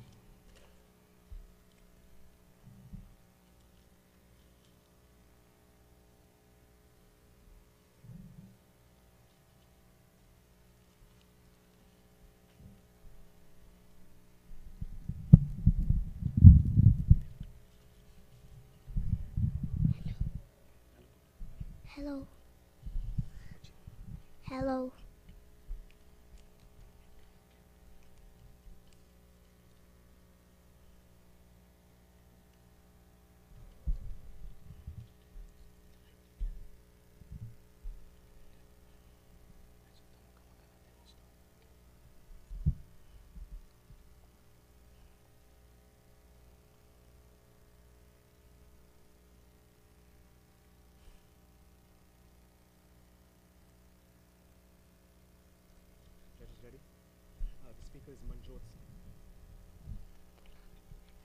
Waheguru ji का खालसा वाहिगुरु जी की फतेह। सूरा सो पहचानिए जो लड़े दीन के हेत, पुरजा पुरजा cut मरै कबू ना छड्डे खेत। बाबा जीत सिंह ਅਤੇ बाबा जुरार सिंह ਨੂੰ ਆਪਣੇ ਦਾਦਾ ਗੁਰੂ ਤੇਗ ਬਹਾਦਰ ਜੀ ਅਤੇ ਹੋਰ ਸਿੱਖਾਂ ਭਾਈ ਦਿਆਲਾ ਜੀ, ਭਾਈ ਮਤੀ ਦਾਸ ਜੀ ਅਤੇ ਸਤੀ ਦਾਸ ਦੀਆਂ ਸ਼ਹੀਦੀਆਂ ਦੀਆਂ ਕਹਾਣੀਆਂ ਆਪਣੇ ਪਿਤਾ ਗੁਰੂ ਅਤੇ ਦਾਦੀ ਮਾਤਾ ਗੁਜਰੀ ਜੀ ਪਾਸੋਂ ਸੁਣ ਕੇ ਜੋਸ਼ ਭਰਿਆ ਗਿਆ। ਦੂਸਰਾ, ਉਹਨਾਂ ਕੋਲ ਅੰਮ੍ਰਿਤ ਦੀ ਪਵਿੱਤਰ ਦਾਤ ਸੀ, ਜਿਸ ਦੇ ਨਾਲ ਉਹਨਾਂ ਦਾ ਮਨ ਚਮਕੌਰ ਦੀ ਜੰਗ ਵਿੱਚ ਚੂਝਣ ਲਈ ਅਤੇ ਸ਼ਹੀਦ ਹੋਣ ਲਈ ਚੜ੍ਹਦੀ ਕਲਾ ਵਿੱਚ ਰਹੇ। ਸਾਹਿਬਜ਼ਾਦੇ ਜਦੋਂ ਅਨੰਦਪੁਰ ਰਹਿ ਰਹੇ ਸੀ, ਉਹ ਬੱਚਿਆਂ ਦੀਆਂ 2 ਟੀਮਾਂ ਬਣਾ ਕੇ ਆਪਸ ਵਿੱਚ ਗੱਤਕੇ ਅਤੇ ਹੋਰ ਲੜਾਈ ਦੇ ਤਰੀਕੇ ਵਰਤ ਕੇ ਲੜਦੇ ਅਤੇ ਜਿੱਤ ਹਾਰ ਪ੍ਰਾਪਤ ਕਰਦੇ। ਦੂਸਰਾ, ਗੁਰੂ ਗੋਬਿੰਦ ਸਿੰਘ ਜੀ ਖੁਦ ਵੀ ਗੱਤਕੇ ਦੇ ਬਹੁਤ ਮਾਹਰ ਸਨ, ਜੋ ਬਾਬਾ ਜੀਤ ਸਿੰਘ ਅਤੇ ਬਾਬਾ ਜੁਝਾਰ ਸਿੰਘ ਲਈ ਗਾਈਡ ਰੌਸ਼ਨੀ ਬਣੇ। ਘਰ ਦੇ ਵਿੱਚ 5 ਬਾਣੀਆਂ ਦਾ ਪਾਠ ਸਾਰਾ ਪਰਿਵਾਰ ਹੀ ਕਰਦਾ ਸੀ, ਜਿਸ ਦਾ ਅਸਰ ਅਤੇ ਜੋਸ਼ ਉਹਨਾਂ ਦੇ ਖੂਨ ਵਿੱਚ ਪਾਇਆ ਗਿਆ ਅਤੇ ਉਹ ਬੁਲੰਦ ਹੌਸਲੇ ਅਤੇ ਚੜ੍ਹਦੀ ਕਲਾ ਵਿੱਚ ਰਹਿ ਕੇ ਸ਼ਹੀਦ ਹੋਏ। 1.25 ਲੱਖ ਸੇ ਏਕ ਲੜਾਊ ਤਭੀ ਗੋਬਿੰਦ ਸੇ ਨਾਮ ਦੇ ਨਾਰੇ ਨੂੰ ਸਿੱਧ ਕੀਤਾ। ਨੰਬਰ 2, ਇੱਕ ਨੂੰ ਮੰਨਣ ਵਾਲਾ ਕਿਸੇ 2 ਜਾਂ 4 ਵਿੱਚ ਫਰਕ ਕਿਵੇਂ ਕਰ ਸਕਦਾ ਹੈ। ਆਗਿਆ ਪਈ ਅਕਾਲ ਕੀ ਤਵੇ ਚਲਾਇਓ ਪੰਥ, ਸਭ ਸਿੱਖਣ ਕੋ ਹੁਕਮ ਹੈ ਗੁਰੂ ਮਾਨਿਓ ਗ੍ਰੰਥ। ਚਮਕੌਰ ਦੀ ਲੜਾਈ ਵਿੱਚ ਗੁਰੂ ਜੀ ਨੇ ਬਾਕੀ ਸਿੰਘਾਂ ਦੀ ਤਰ੍ਹਾਂ ਆਪਣੇ ਪੁੱਤਰਾਂ ਨੂੰ ਵੀ ਸ਼ਸਤਰਾਂ ਨਾਲ ਸਜਾ ਕੇ ਲੜਾਈ ਵਿੱਚ ਵਾਰੀ-ਵਾਰੀ ਤੋਰਿਆ। ਜੇ ਫਰਕ ਕਰਨਾ ਹੁੰਦਾ ਤਾਂ ਤਾਂ ਆਪਣੇ ਪੁੱਤਰਾਂ ਨੂੰ ਚਮਕੌਰ ਲੈ ਕੇ ਹੀ ਨਾ ਜਾਂਦੇ। ਲੜਾਈ ਖਤਮ ਹੋਣ ਤੋਂ ਬਾਅਦ ਬਾਕੀ ਸਾਰੇ ਸ਼ਹੀਦਾਂ ਦੇ ਨਾਲ ਆਪਣੇ ਪੁੱਤਰਾਂ ਦੀਆਂ ਸ਼ਹੀਦਾਂ ਹੋਈਆਂ ਲਾਸ਼ਾਂ ਨੂੰ ਵੀ ਉੱਥੇ ਹੀ ਛੱਡ ਕੇ ਆ ਗਏ। ਅਗਰ ਫਰਕ ਕਰਨਾ ਹੁੰਦਾ ਤਾਂ ਹੱਥੀਂ ਉਹਨਾਂ ਦਾ ਸੰਸਕਾਰ ਕਰਕੇ ਆਉਂਦੇ। ਕਿ ਉਹਨਾਂ ਨੂੰ ਆਪਣੇ ਪੁੱਤਰਾਂ ਅਤੇ 5 ਪਿਆਰੇ ਅਤੇ ਬਾਕੀ ਸਾਰੇ ਸਿੰਘ ਪਿਆਰੇ ਸਨ, ਜਿਸ ਕਰਕੇ ਹੀ ਗੁਰੂ ਜੀ ਨੇ ਆਪਣੇ ਆਪ ਨੂੰ ਬਚਾਇਆ ਸੀ। ਨਹੀਂ, ਉਹਨਾਂ ਨੂੰ ਆਪਣਾ ਧਰਮ, ਯੂਨੀਵਰਸਲ ਭਾਈਚਾਰਾ ਅਤੇ ਦੇਸ਼ ਦੀ ਰਾਖੀ ਕਰਨਾ ਹੀ ਜ਼ਿਆਦਾ ਪਿਆਰਾ ਸੀ। क्योंकि 1.25 लाख से एक लड़ाऊं। ਗੁਰੂ ਜੀ ਨੇ ਹਿੰਦੂ ਪਹਾੜੀ ਰਾਜਿਆਂ ਲਈ ਪਿਤਾ ਸ਼ਹੀਦ ਕਰਵਾਇਆ। ਅੱਜ ਉਹ ਸ਼ਹੀਦ ਪੁੱਤਾਂ ਦੇ ਪੁੱਤਰ ਅਤੇ ਸ਼ਹੀਦ ਪੁੱਤਰਾਂ ਦੇ ਬਾਪ ਹਨ। ਚਮਕੌਰ ਦੀ ਲੜਾਈ ਵਿੱਚ ਗੁਰੂ ਜੀ ਨੇ ਆਪਣੇ ਪੁੱਤਰਾਂ ਅਤੇ ਬਾਕੀ ਸਿੰਘਾਂ ਨਾਲ ਕੋਈ ਫਰਕ ਨਹੀਂ ਕੀਤਾ।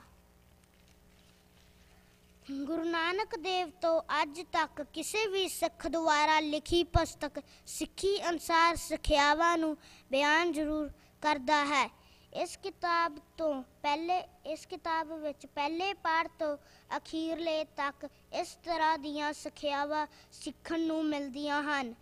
ਅਸੀਂ ਆਪਣੇ ਜੀਵਨ ਵਿੱਚ ਨਾਮ ਜਪ ਕੇ, ਧਰਮ ਦੀ ਕਿਰਤ ਕਰਕੇ, ਵੰਡ ਕੇ ਛਕਣ ਦੀ ਆਦਤ ਬਣਾ ਕੇ ਅਤੇ ਪ੍ਰਮਾਤਮਾ ਦੇ ਭਾਣੇ ਵਿੱਚ ਰਹਿ ਕੇ ਇਹਨਾਂ ਸਿੱਖਿਆਵਾਂ ਨਾਲ ਆਪਣਾ ਜੀਵਨ ਖੁਸ਼ੀ ਗੁਜ਼ਾਰ ਸਕਦੇ ਹਾਂ। ਹਰ ਸਿੱਖ ਸਵੇਰੇ ਉੱਠ ਕੇ ਅਰਦਾਸ ਕਰਕੇ ਸਰਬੱਤ ਦਾ ਭਲਾ ਮੰਗਦਾ ਹੈ। ਸੰਗਤ ਅਤੇ ਪੰਗਤ ਏਕਤਾ, ਗਰੀਬ ਅਮੀਰ, ਊਚ ਨੀਚ ਦੇ ਭੇਦਭਾਵ ਨੂੰ ਦੂਰ ਕਰਦੀ ਹੈ। ਸਾਕਾ ਚਮਕੌਰ ਵਿੱਚ ਮੈਨੂੰ ਸਾਹਿਬਜ਼ਾਦਿਆਂ ਦਾ ਇੰਨੀ ਛੋਟੀ ਉਮਰ ਵਿੱਚ ਮੁਗਲਾਂ ਨਾਲ ਬੜੇ ਹੌਸਲੇ ਅਤੇ ਬਹਾਦਰੀ ਨਾਲ ਲੜਨਾ ਅਤੇ ਦੇਸ਼ ਧਰਮ ਲਈ, ਸਮਾਜ ਲਈ ਸ਼ਹੀਦ ਹੋਣਾ ਬਹੁਤ ਪ੍ਰੇਰਿਤ ਕਰਦਾ ਹੈ। ਕਿਉਂਕਿ 1.25 लाख से एक लड़ाऊं ਦੀ ਬਹਾਦਰੀ ਨੂੰ ਸਿੱਧ ਕਰਕੇ ਗੁਰੂ ਗੋਬਿੰਦ ਸਿੰਘ ਜੀ ਦਾ ਸਾਰੇ ਦੇਸ਼ ਦਾ, ਕੌਮ ਦਾ ਸਿਰ ਉੱਚਾ ਕੀਤਾ। ਦੇਸ਼ शिवा भर मोहे है, शुभ कर्मन ते कब हूँ न टरूं, ना डरूं आसा जब जाए लरूं, निश्चा करे अपनी जीत करूं। वाहिगुरू जी का खालसा, वाहिगुरू जी की फतेह।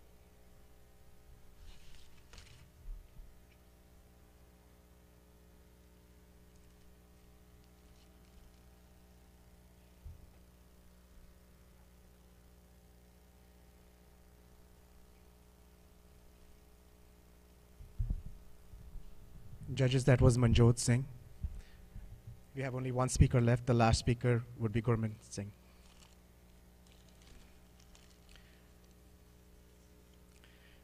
Gurmin, Gurman Singh.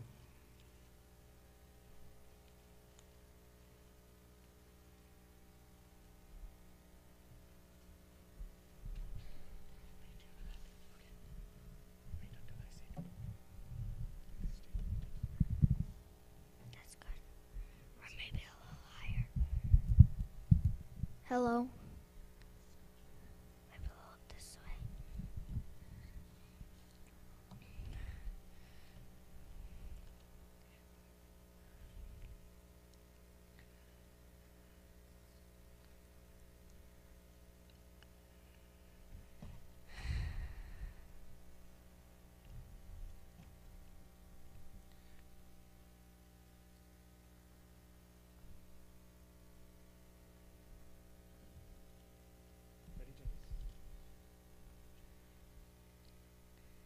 गुरु प्यारी साध संगत जी, वाहिगुरु जी का खालसा, वाहिगुरु जी की फतेह। Sikh history was written with the ink of blood and repeatedly gives us an account of shaheeds who chose love for Vaheguru over their lives. You and I today enjoyed the beautiful shade of this tree named Sikhi, but Saad Sangat ji, this tree did not grow big and tall without the sacrifices of our great gurus, their children, and many great Sikhs. This book captures the time when two Sahibzadas, Ajit and Jujhar Singh Ji, were getting ready for fulfilling the purpose of their life. Their inspiration was Guru Arjan Dev Ji, who recited Tera Pana Meetha Lage while sitting on burning hot iron sheet. Their inspiration was Dada, Guru Tegh Bahadur Ji, who was publicly beheaded to protect honor of Kashmiri Pandits. Their lullabies were Shubh Karman Teka Bhunaridu and Jo Lade Din Ke Het. Their inspiration was Dadi, Mata Gurji Ji, Sakis of courageous Sikhs who took the fight for justice to a different level. Their inspiration was Pitta, Guru Gobind Singh Ji, who formed Khalsa, a brave community of Singhs and Kaurs who led selfless lives. Sahibzadas took Kandi ki Baho and practically applied the meaning of Qurbani to their lives. Their chardi glows due to their immense faith in Vaheguru and beloved Gurus. They got martial arts training from other Sikhs and were preparing themselves to face the enemy in the battlefield by forming 2 battalions and having mock battles with their friends. When Guruji formed Khalsa army, he included his sons Baba Ajit and Jujhar too. Guruji treated his sons and Sikhs alike. The Battle of Chimkor explains this well. Guruji, along with 2 Sahibzadas and only 46, were facing an army of 1 million Mughals. As the Sikhs started going in batches of 5 and realized quickly that their number was decreasing, they got worried about Guruji and his sons' lives and requested them to leave the fortress. Guruji said it beautifully, that all the Sikhs were his dear sons and he could not leave them behind. He gave blessings to Sahibzadas along with other Sikhs to go into the battlefield. When Sahibzadas and other beloved Sikhs attained martyrdom, their bodies were also treated the same with no discrimination. When Guruji heard that his 2 younger Sahibzadas had attained martyrdom too, my Dashmesh Pitta said, "For my Khalsa family, I have sacrificed my 4 sons. So what if 4 are dead? Thousands more are alive." I'm grateful for the opportunity to read this book and visit Chimkor Sahib this winter. At the Gurdwara, we read a quote saying, "Gar ek hind mein Tirath है यात्रा के लिए कटाए बाप ने बच्चे जहाँ खुदा के लिए." The most inspiring part of Sakat Chimkor for me was that Guruji, as father, kept his emotions in check and allowed his sons to go into the battlefield. He didn't have any regrets. In fact, Guruji thanked Vaheguru when Sahibzadas attained martyrdom. I learned about Bana, the hukam, and true meaning of being a Sikh is to be able to live at peace with Vaheguru's will. The other inspiring fact for me was the amazing Khalsa spirit and their unbreakable faith in Vaheguru, which will fight against all odds, be it being outnumbered, lack of food, or shortage of weapons. What I learned from this book is very precious and will stay with me forever, and that is fight for the right. My world has different challenges. Poverty is one of them. More than half of the world lives on less than $2 a day. I made a pledge this year that I will be donating half of my allowance to support organizations that work towards poverty reduction. Gender inequality is another taboo in our society. Women earn only about 77% of their male counterparts, and 62 million girls are denied education all over the world. I will treat my mom, sister, and cousins with respect and equality, and always protect girls' rights at school and other places. A Sikh request for the Sarbat Taplan is daily ardas. My goal is to lead a life full of love and compassion for everyone. I want to end my speech by a quote from the Dalai Lama. Love and compassion are necessities, not luxuries. Without them, humanity cannot survive. Vaheguru Ji Ka Khalsa, Vaheguru Ji Ki Fateh.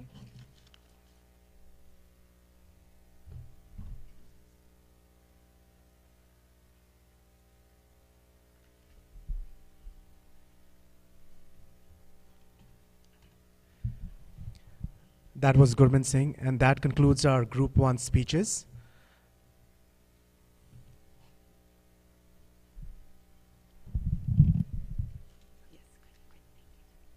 ਤੇ ਇਹਦੇ ਨਾਲ ਹੀ ਆਪਾਂ ਇਸ group ਵਾਸਤੇ ਜੈਕਾਰਾ ਲਾਈਏ, ਬੋਲੇ ਸੋ ਨਿਹਾਲ। Sri Akal. Okay, just one announcement in between before the second group starts. Judges, I know everybody is busy, and even parents and participants who have already participated, they can of course go outside if they want to have a short break. But if all the judges and the participants, they can stay until the award ceremony, that will be really great. When we do each group for the award ceremony, the participants do want to take the pictures with the judges too. So if that's a possibility, I will really recommend that. And also the rest of the Sangat, you know that either your kid is participating or somebody else you came here for. That's the only Sangat we have here. So let's keep encouraging everybody. I know everybody needs break, so you can take break, but please come back after that. ਇਹਦੇ ਨਾਲ ਹੀ ਭੁੱਲਾਂ ਚੁੱਕਾਂ ਦੀ ਖਿਮਾ ਵਾਹਿਗੁਰੂ ਜੀ ਕਾ ਖਾਲਸਾ ਵਾਹਿਗੁਰੂ ਜੀ ਕੀ ਫਤਿਹ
Judges for Group 2 are Kulveer Singh, Jupin Kaur, Manjeet Kaur.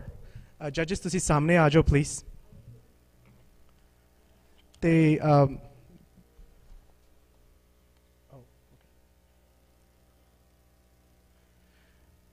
the speakers ਜਿਹੜੇ ਹੈਗੇ ਨੇ Group 2 ਦੇ I'm going to call the names ਤੇ ਸਾਰੇ ਅੱਗੇ ਆ ਜਾਓ please. First, Urvi, Japji Kaur, Avleen Kaur, Tejas Singh, and Pawan Singh.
Judges ready?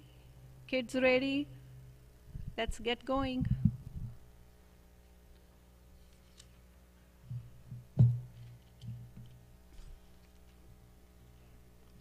Hanji, timekeeper. Only there to see Karlo.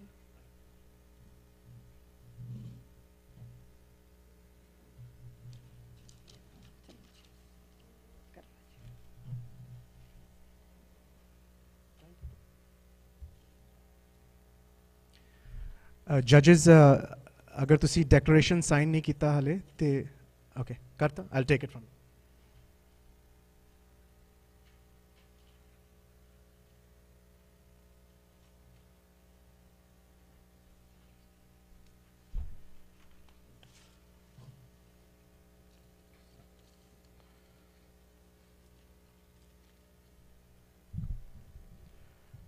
Timekeeper?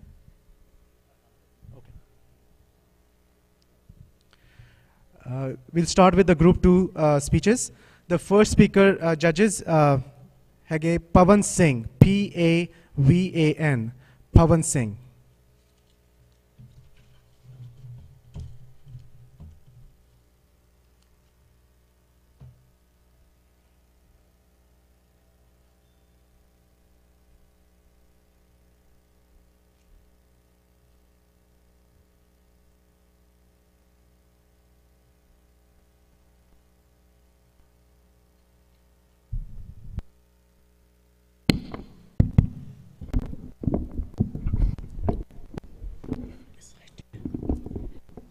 Hello, yeah.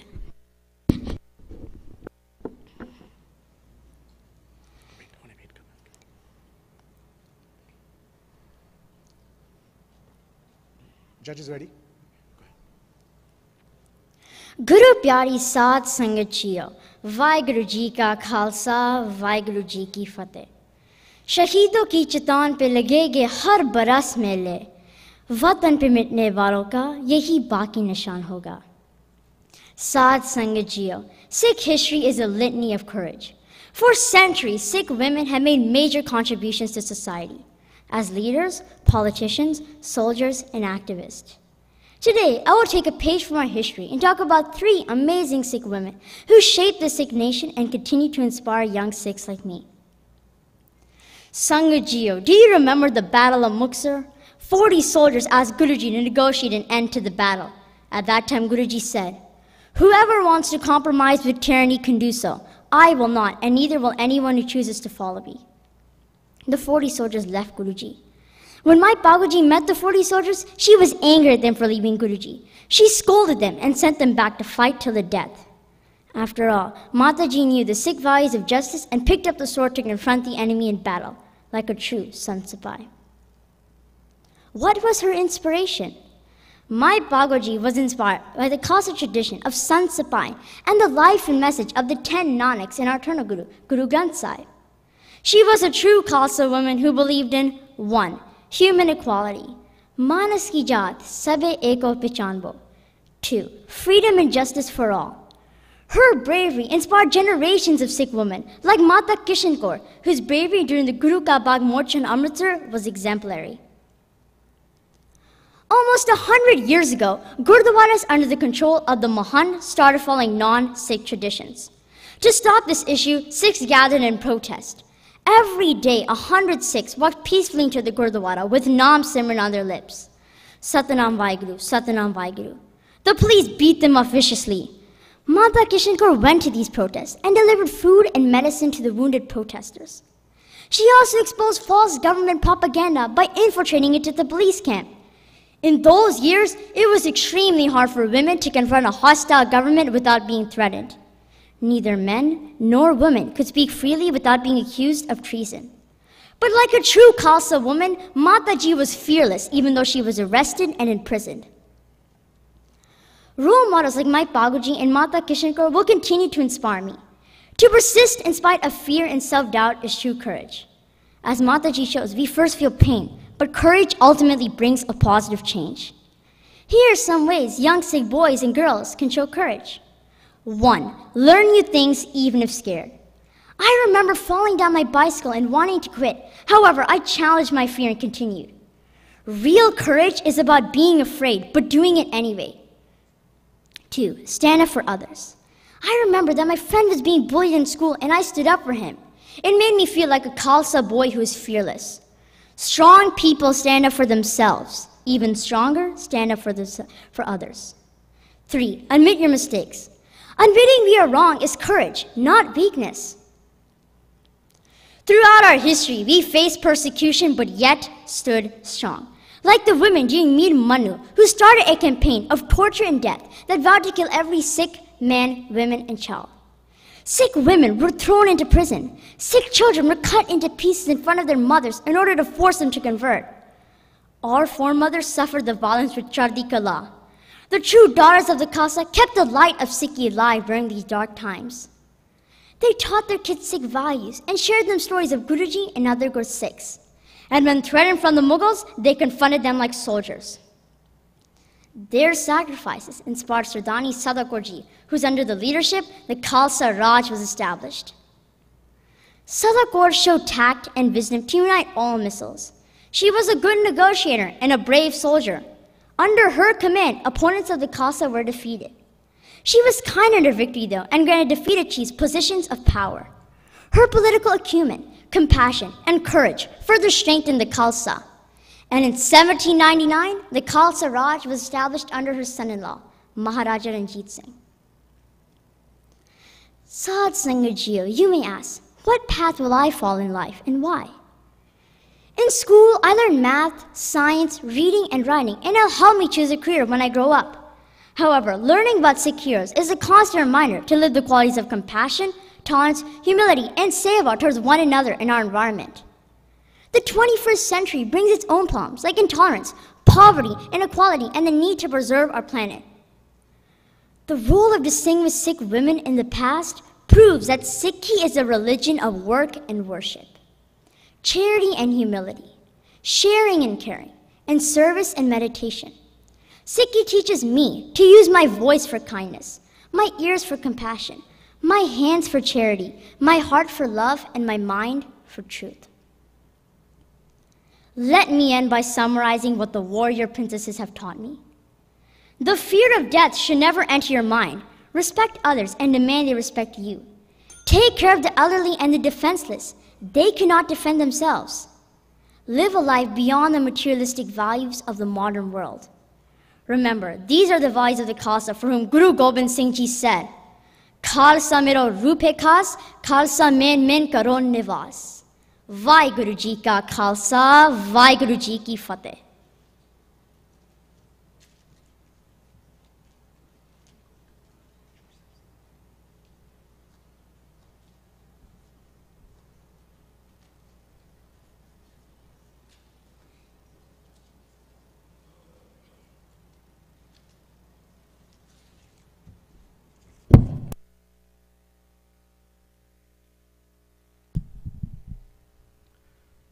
Judges, that was Pavan Singh.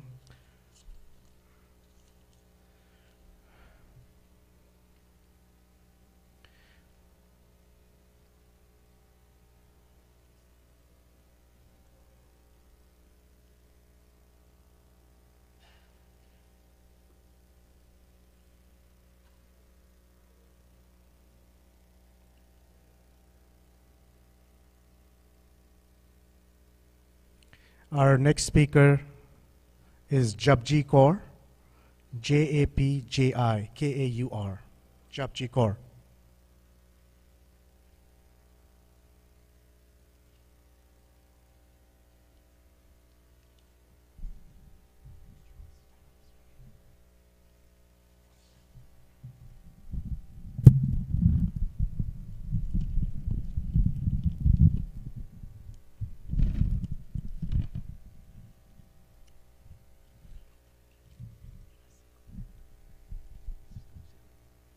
Hello? Hello?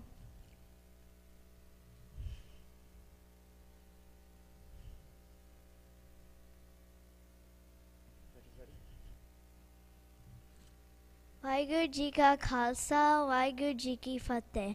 Mata Pa Kaur's source of Saint Solar Spear was the Amrit Pa that she partook when Guru Gobind Singh Ji founded the Khalsa Panth in 1699. As a young girl, she had heard about Sakis, a martyrdom of Guru Arjan Dev Ji and Guru Har Gobind Ji. The treason and injustice against was often talked in our family. All of this affected her tender heart. The sacrifice of Guru Tegh Bahadur Ji and his 3 Sikhs, Bhai Dayala, Bhai Matidas, Bhai Satidas, who were tortured and murdered in Delhi in 1675, made her decide to do her duty to stand up such violence against Sikhs.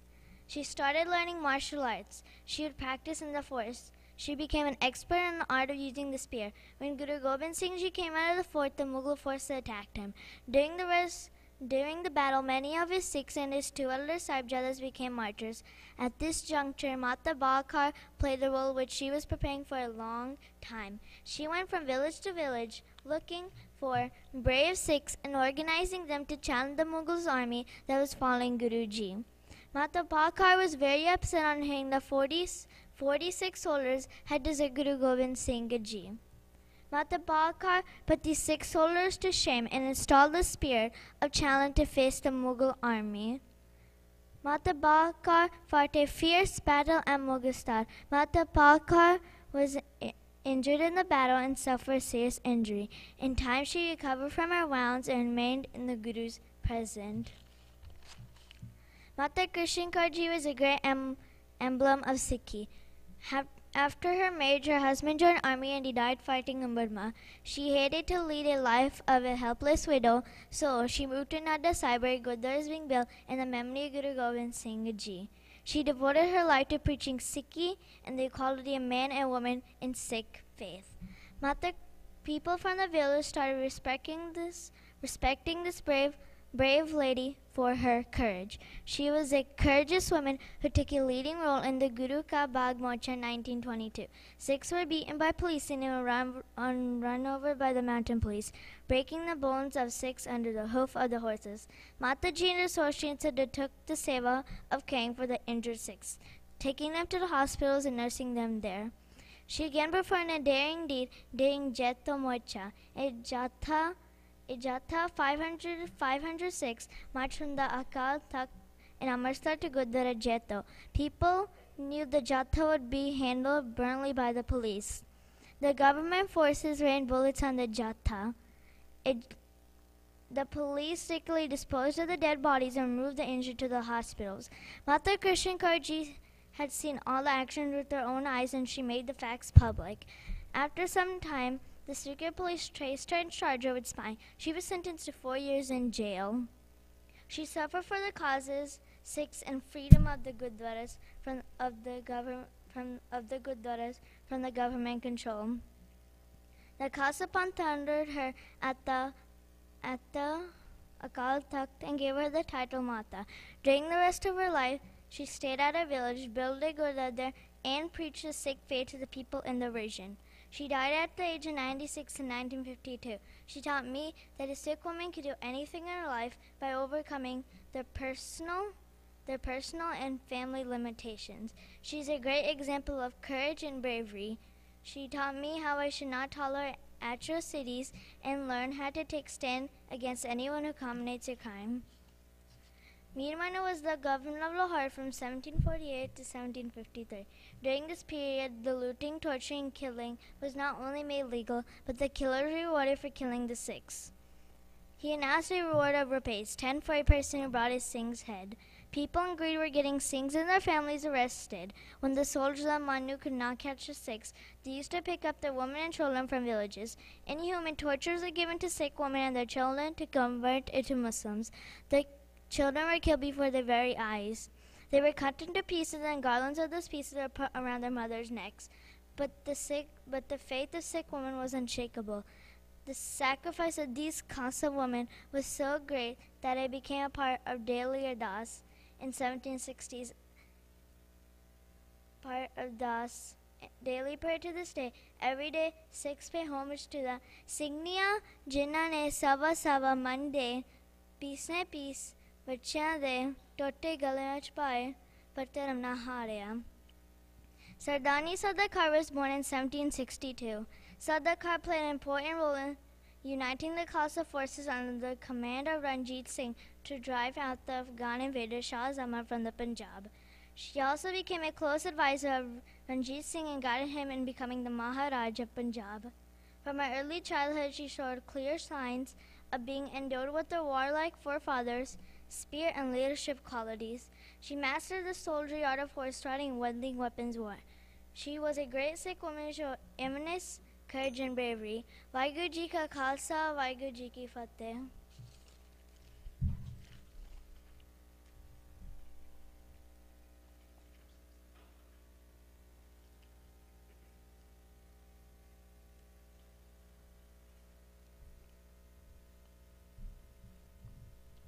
That was Japji Kaur.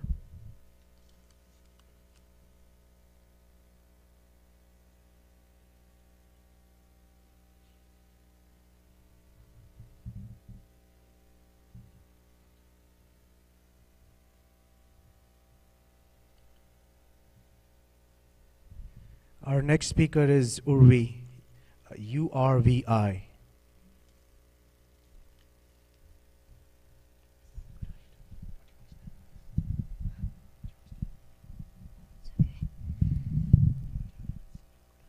Hello. Yeah, it's good.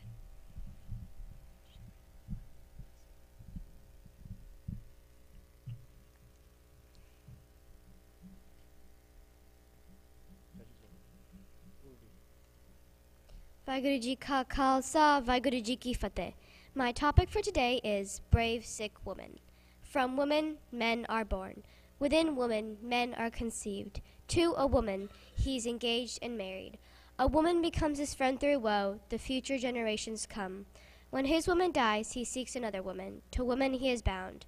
So why call her bad? From her, kings are born. From woman, women are born. Without women, there would be no one at all. Mata Ba Kaur got upset because 46 who had gone to Anandpur to fight for Guru Gobind Singh Ji had deserted him under adverse conditions in the fight against the Mughals. She went from village to village and told people the reality of the Sikh deserters. Wives of the deserters did not talk to them when they came home. They cursed and taunted them. No Sikh mother shall own her son, nor a Sikh woman her man, who turns his back on the Guru. She said to the deserters, Guruji has sacrificed his family and comforts for our freedom. We must stand up to protect our rights and faith. We should not hide ourselves like cowards. Everybody has to die. Why not die like a brave person? If you do not join me, I shall take a party of women and go and die for the Guru. Her sharp and frank words pricked the conscience of the deserters and awakened their souls. She convinced them to go back and apologize to the Guru and continue fighting. Mata Ba Kaur and her men stopped near the pool of Kirdana, where an imperial army in pursuit of Guru Gobind Singh Ji had almost overtaken him. They challenged this army and fought furiously, forcing it to retreat. All 46 attained martyrdom in this pitched battle. Her source of inspiration came from her childhood. When she was a child, she heard of 3 Sikhs, Bhai Tela, Bhai Matidas, and Bhai Satidas, who were tortured and murdered at Didli in 1676. She heard about the martyrdom of Guru Arjan Sahib, wars of Guru Har Gobind, injustice done to Sikhs, and their harassment by the Mughal army. These left a deep impression on her tender mind and touched her heart. She decided to stop such injustice and violence against Sikhs. Her example inspired many brave Sikh ladies to face death with honor. Another brave woman was Mata Kishan Kaur. She is known for her fearless role in the Jaito agitation. Mata Kishan Kaur was born in 1856 in the Ludhiana district. She married Sardar Harnam Singh, and he later on joined the army and died in 1902. Her 2 sons also died when they were very young. Mata Kishan Kaur was therefore left a widow, but instead of mourning, she decided to spend the rest of her life in service of the Khalsa Panth. In 1903, she went to a Gurdwara in the south of India and took Amrit to become a saint soldier of the Khalsa Panth. After the death of her husband, his brother didn't let her take possession of her share of land. When all other methods failed, she went to the fields and personally told him to leave the field for her. Finding her alone and helpless, he made some jokes and didn't leave the field. So she raised her hand and fixed a hard slap on his face. The man felt guilty and ran away. Mata Kishan Kaur then took over the land that belonged to her. She performed a daring deed during Jaito Morcha. Sikhs wanted to continue the Akhand path disrupted by the police, so a group of 500 Sikhs marched from Amritsar to Gurdwara Jaito. People knew the group would be handled brutally by the police. To know the truth and details of the brutalities, Mata Kishan Kaur dressed herself up as a Jain woman and moved into the police camp. Government forces rained bullets on the Jata, and police secretly disposed of the dead bodies and removed the injured to the hospital. Mata Kishan Kaur had seen all of this and revealed the facts to the public. After a while, some secret police traced her and charged her with espionage. She was sentenced to 4 years in jail.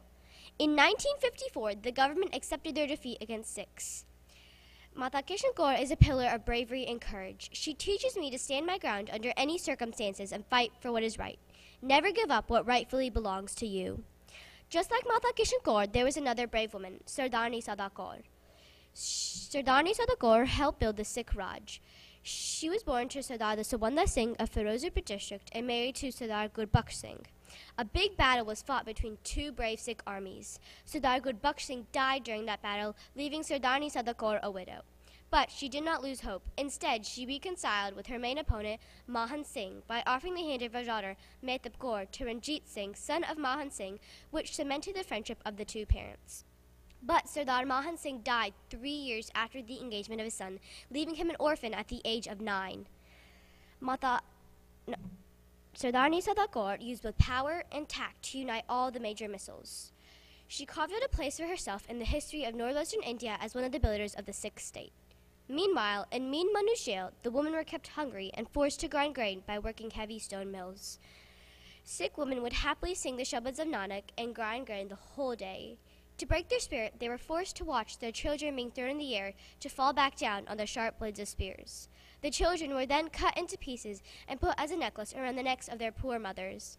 The faith of the Sikh woman was unshakable. To express the feelings of the women, there is a folk saying of that period. We are like plants, and Manu a sickle, all know, the more he cuts us, the more we grow. Despite Manu's extreme torture and reign of terror, nothing could deter the Sikhs. I would follow the path of Sardarni Sada Kaur because she helped build the Sikh state. She faced all her problems bravely and tactfully. She stands out as a matchless warrior and administrator, endowed with the admirable qualities of statesmanship. Like Sikh men, Sikh women are equally good saint soldiers. They can organize men and lead them to fight and win battles for the freedom of people and their human rights. They always have been and always will be the backbone of the Khalsa Panth.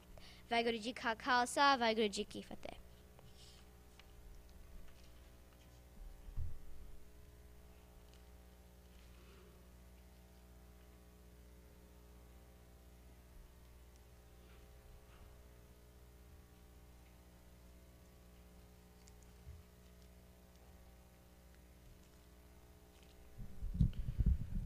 That was Urvi. Judges, our next speaker is Avleen Kaur.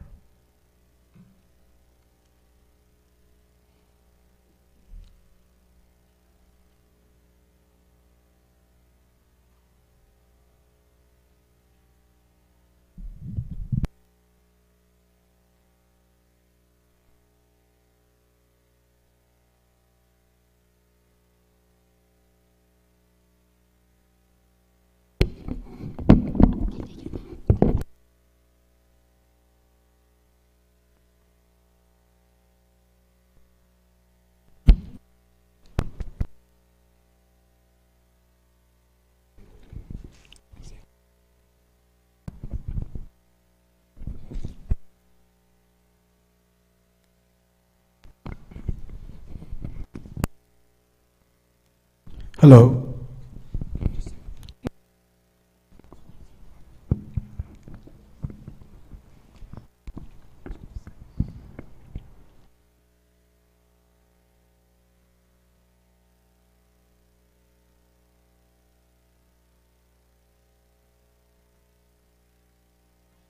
Khalsa, Vaheguru Ji Ki Fateh. As we face challenges, inequality and injustice,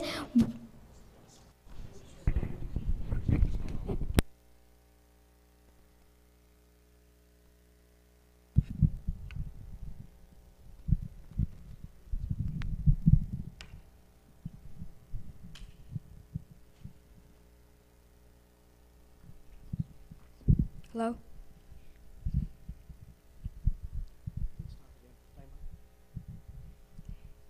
Waheguru ji ਕਾ ਖਾਲਸਾ ਵਾਹਿਗੁਰੂ ਜੀ ਕੀ ਫਤਿਹ Guru Pyari Sadh Sangat Ji.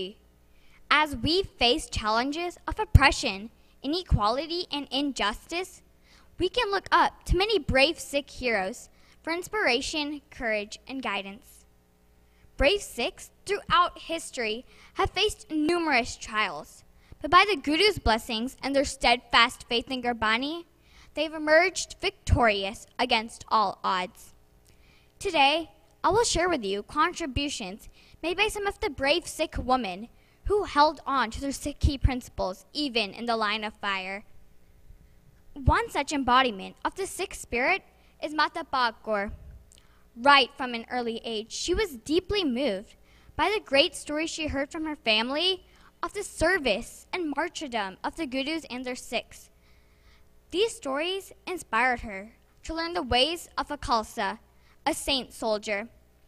In spite of her father's objections that fighting was only a man's profession, she learned horse riding, martial arts, and self-defense. Mata Kaur was extremely disappointed at the cowardice of the 40 Singhs when they deserted Guru Gobind Singh Ji at the Battle of Anandpur Sahib and returned home.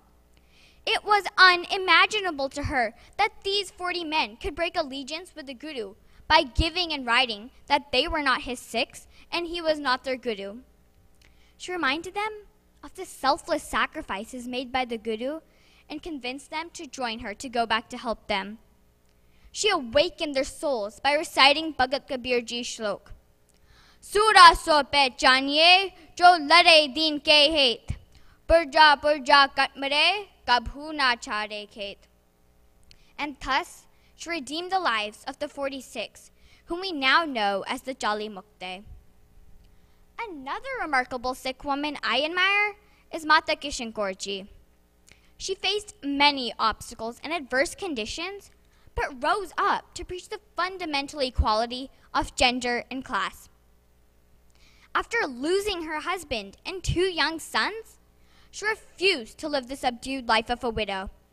Instead, she stood up and fought for her land, which her brother-in-law deceitfully seized.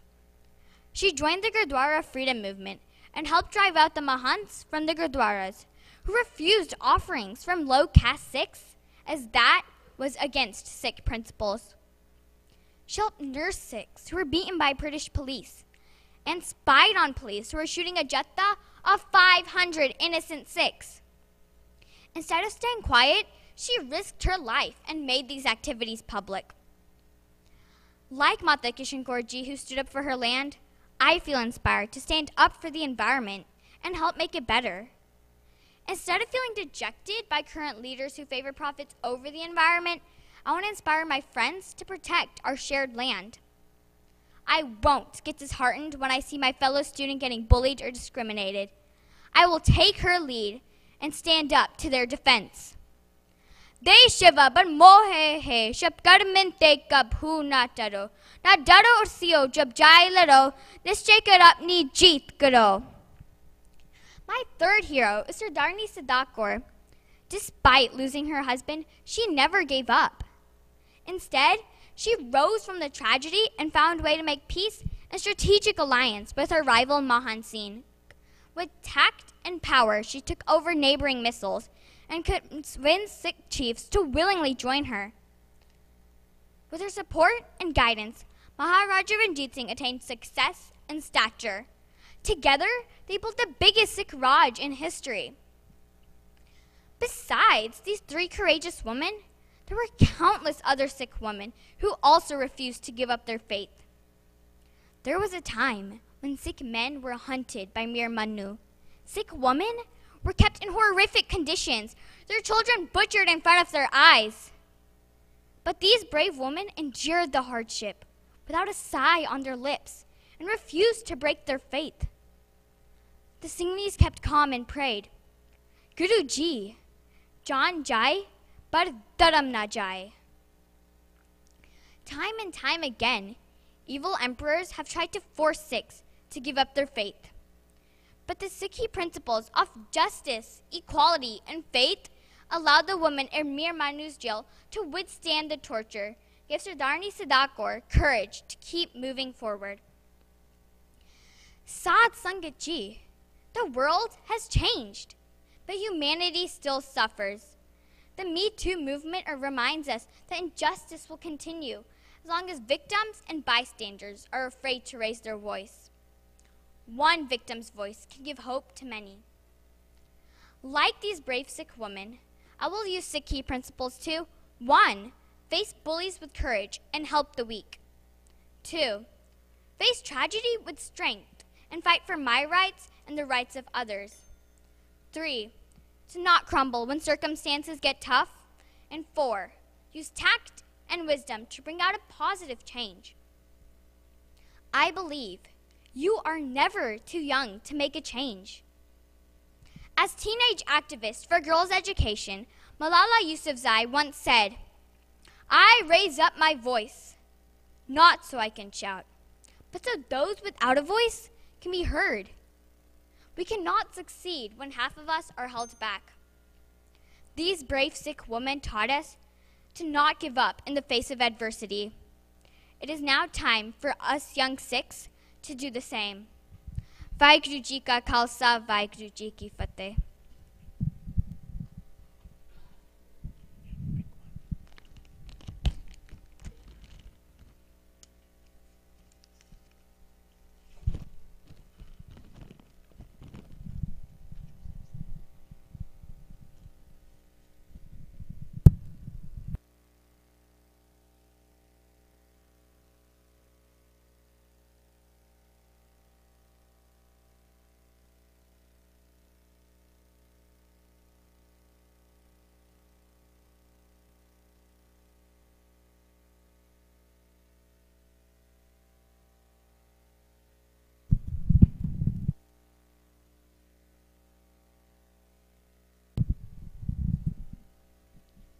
That was Avleen Kaur.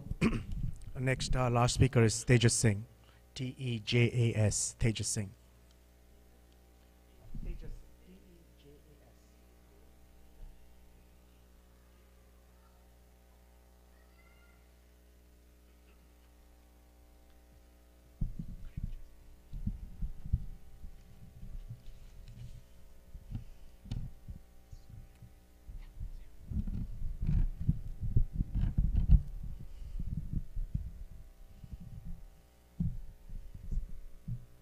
Hello.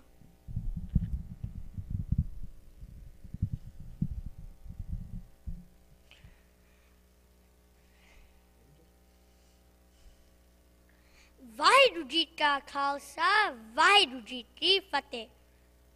Anandpur Sahib, where Sikhs were needed to challenge, sacrifice, galvanize others, and prove in Charditla. Mata Pagkor was upset to hear 146 signed the Bidava and deserted their guru under adverse conditions. She was upset because she learned Sahib Sankatve, Sevaka Paja, Chirnakal Najive, Deo Kul Laja, meaning the servant who runs away when his master is in trouble will not have a long life and bring shame to his family. To save her family and coming generations from such a stigma, she used soul-piercing taunts to stir their conscience.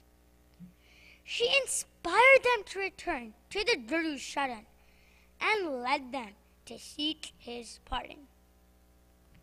Sad Sangat Ji, Mata Pagkor belonged to such a family tree which had its roots watered by Gurbani Amrit and branches grown under the supervision of Gurus themselves. Her saint soldier spirit was inspired by, number 1, like a sponge, her brain absorbed sakhis of martyrdoms of Gurus and other saints. Number 2, Guru's invincible power of not to yield inspired her to learn martial arts. Number 3. Accepting Tande Batte Deep Paul during 1699 fueled her bravery and courage. Her faith, truth, and courage were the ornaments to join the Khalsa forces, and she emerged as a true saint leader. Mata Kishan Kaur was born in 1856, and she learned Gurbani and Sikh history while growing up. At an early age, Mata Kishan Kaur became widow and was left with no offsprings and no support from society. In spite of being a single woman, she went on to make following achievements. Number 1. In 1920, she led and protested against Mahants and made them vacate the Golden Temple. Number 2. In 1922, she participated in Guru Ka Bagh Morcha and embarrassed the British government by slapping a police officer and made them award lands to Sikhs. Number 3. In Jatto agitation, she played key tactician role and revealed true facts about Sikh killings. न डरो अरे सो जब जाए लड़ो निश्चय करी अपने जीत लड़ो. Mata Kishan Kaur's courage and actions will always inspire and guide me in leading my own life. We need to be rock solid in our faith, which in turn leads to fearless courage and victory. Recently, I was bullied at school, and I taught to my parents and teachers to make sure it will not happen again. Her story will remind me how I shall help when someone else is being bullied, and I shall encourage the victim to speak to his parents and teachers. In a nutshell, she will always remind me to step up and adapt to different roles in order to solve issues which are faced by our society. Sad Sangat Ji, I get goosebumps reading how Sikh women in Mir Manu's jail were tortured in the most barbaric and inhuman manner possible. ਬੱਚਿਆਂ ਦੇ ਟੋਟੇ ਗਲੇ ਵਿੱਚ ਪਵਾਏ ਪਰ ਧਰਮ ਨਹੀਂ ਹਾਰਿਆ. ਨਾਮ ਜਪਿਆ ਤੇ ਗੁਰੂ ਦੇ ਪਾਣੇ ਨੂੰ ਮਿੱਠਾ ਕਰਕੇ ਮੰਨਿਆ. They refused to embrace the Islam religion and sacrificed their life. Sira jaye ta jaye, mera sti sadak na jaye. Sardarni Sada Kaur was very brave, a seasoned tactician, and a good negotiator. She followed the principle of Kirtani and Charditla with passion and sacrifice. She made alliances with neighboring leaders and married her daughter to Ranjit Singh as a part of strategic alliance. She worked selflessly and carved Sikh Raj for Ranjit Singh and achieved the long, cherished goal of Sikhs becoming rulers of Punjab. Sad Sangat Ji, life is like walking to school. I may ignore the crossguard and get run over by a vehicle. I will follow these principles so that I'm not run over by fear and distractions. Number 1, Naam Japna, for practicing devotion, patience, and courage. Number 2, education is a modern weapon to fight odds in life. Number 3, Hukmi Hukum Chalaye Raho, believe in Guru's command. In conclusion, courage isn't having the strength to go on.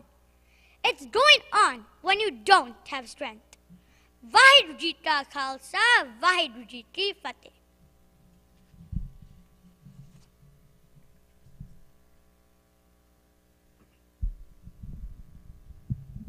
That concludes our Group 2 speeches.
Are the judges for group 3 are here?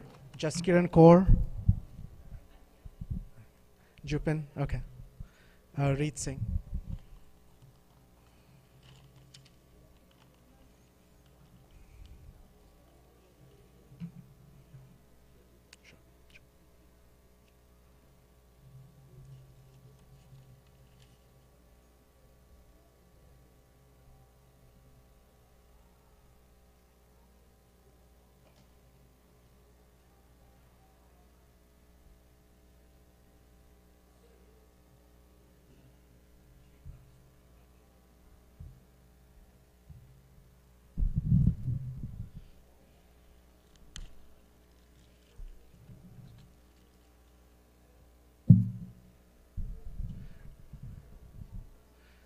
Judges, ਤੁਸੀਂ ਆਪਣੇ declaration form sign ਕਰ ਦਿਓ. I'll take it from you.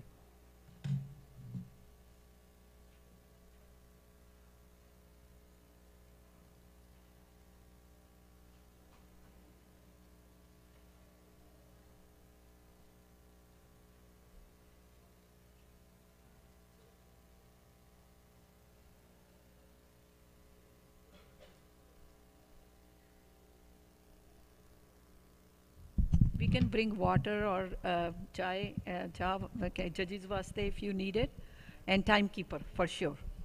Nobody's even saying anything to you. You have the hardest job.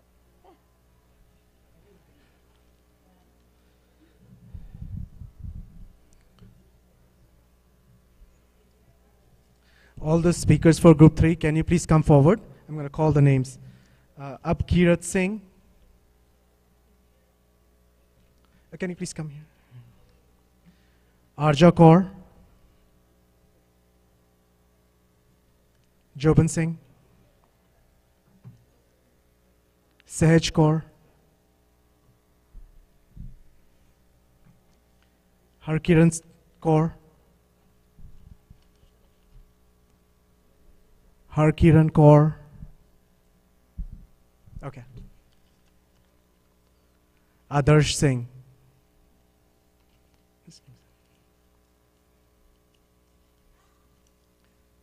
Jubin, this sign.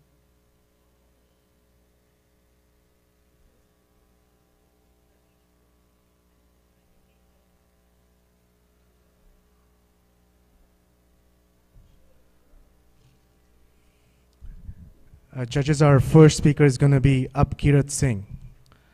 A-P-K-I-R-A-T. Abkirat Singh.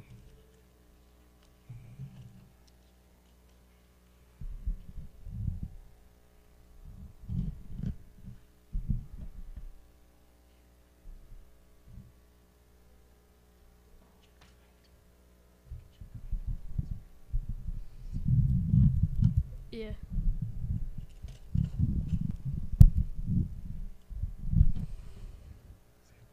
Hi. Hello.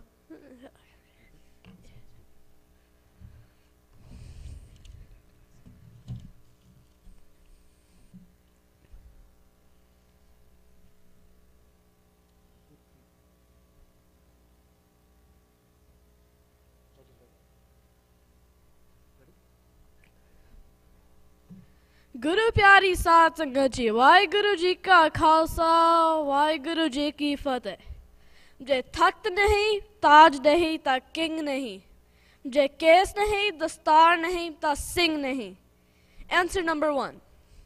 The turban is a symbol able to show others that people who wear the turban represent the embodiment of Sikh teachings and the love of the Guru. It is a very important factor shown in Sikhism, as it expresses bravery, honesty, and trustworthiness, as shown in Sikh history. The turban is our Guru's gift to us, and how we crown ourselves as Sikhs and Kars. The turban identity conveys royalty, grace, and uniqueness. Sikhs wear the turban to take care of their case, promote equality, and preserve the Sikh identity. Unlike other cultures and religions, all Sikhs wear the turban to promote equality for all. Formerly, turbans are associated with the upper class, and this created segregation between the upperclassmen and the commoners. Each and every Sikh is called a Sardar, and Sikhs have the last names Singh for lion and Kaur for princess. Turbans also help people identify Sikhs. In fact, when Guru Gobind Singh Ji institutionalized the 5Ks, he said, "My Sikhs will be recognized among millions." Because the Sikhs today are mistaken for Muslims, we all need to spread the message of Sikhi and acknowledge the importance of the turban. Throughout Sikh history, Sikhs have fought for the right to wear their turban, and we cannot forget that. If we forget our roots, then we will be forgotten as well, and the message of Sikh history, and embracing our religion. We can effectively honor the turban and show others too. We are able to show others true respect by correctly wearing it and being proud of our roots. We can also allow others to answer questions and allow others to be curious so that they learn about Sikhi and their past. Sikhs played a major role in World War I, and they refused to wear helmets and instead wore turbans. The helmets did not protect the soldiers well, so it didn't matter that the Sikhs wore their turbans. International Turban Day is celebrated on April 13th every single year. And if we recognize it more, that is a way to honor the turban and spread the message of Sikhi. It is the most outstanding act, and embracing it is the best way to honor the turban and spread the message of Sikhi throughout society and all around the world. Khoob teri pagri, mithe tere bol, Dwarka nagari kahe ke magol. Answer number 2. These non-Sikhs mentioned in this question wear turbans out of respect for Sikhism. They are still expressing the importance of the turban and how it matters in the identity. As the turban represents equality, it would be unfair to not allow non-Sikhs to wear the turban. These non-Sikhs should be respected as well, as they choose to put their time and effort towards wearing the turban and embracing it. Though famous non-Sikhs such as Nick Cannon wearing the turban allows for the turban to gain publicity and recognition, as others see the turban and are interested. Sikhs are also very welcoming as a community, and so others should not feel ashamed of wearing the turban. As Guru Sahib said, "Consider all human race as one. Sikhs will not discriminate or look you down." People wearing turbans will also help Sikhs realize that they should wear turbans if they are not staying on the path and the true message of Sikhi. Raat pyari mujhko, Sikh pyara nahi. Answer number 3. Many turban Sikhs today are able to serve professionally in their lives while embracing Sikhism. Harjit Singh Sajjan is just one example out of many others. He is a Canadian Liberal politician, acting Minister of Veterans Affairs, and a Member of Parliament. He is Canada's first Sikh Minister of Defence and represents Sikhi well throughout his work. Other than politics, he also worked as a detective investigating gangs for the Vancouver Police Department. He was a lieutenant colonel in the Canadian Armed Forces, honored for his service to Afghanistan. He was the first Sikh to command the Army Reserve Regiment. He has gotten many merit and service awards for his work in the military. With his Sikh beliefs in the 5Ks, he keeps his cased in facial hair, which prevents the use of his regular military gas masks. So he invented his own gas mask that worked with his beard. He was baptized as a Sikh as a teenager and believed that he could get away from bad crowds and drugs, because Sikhism preaches to stay away from alcohol and drugs. With the turban, Harjit Singh Sajjan is able to convey that he is honest, trustworthy, reliable, and honorable. These qualities are important, as they allow for mass support. By helping people in his job, he uses the 3 pillars of Sikhism: Kirat Karna, Naam Japna, and Nuan Shakna. Naam Japna is meditation, accepting all Sikhism as he was baptized. He follows the Rit Miryada. One Shakna is sharing with others and through detective work, and now serving in the army and now in politics. Harjit Singh Sajjan gives to society is now in helping Canada overall. Bina pagd nahi pashan hundi, pave hove admi lakh hajar ji.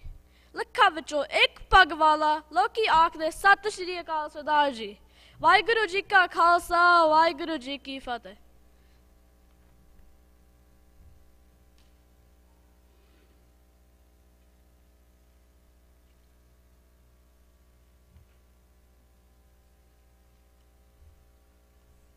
That was Upkirt Singh. Our next speaker is Arja Kaur Singh.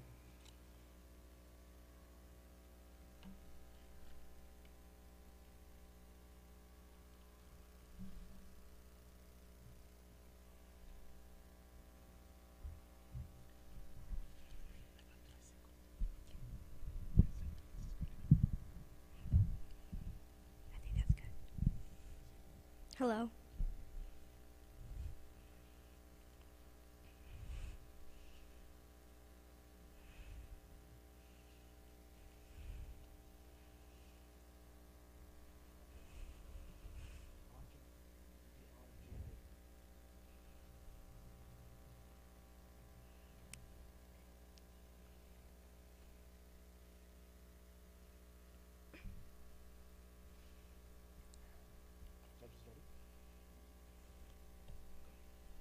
गुरु प्यारी सात संगत जी गज के फतेह बुलाओ वाहेगुरु जी का खालसा वाहेगुरु जी की फतेह.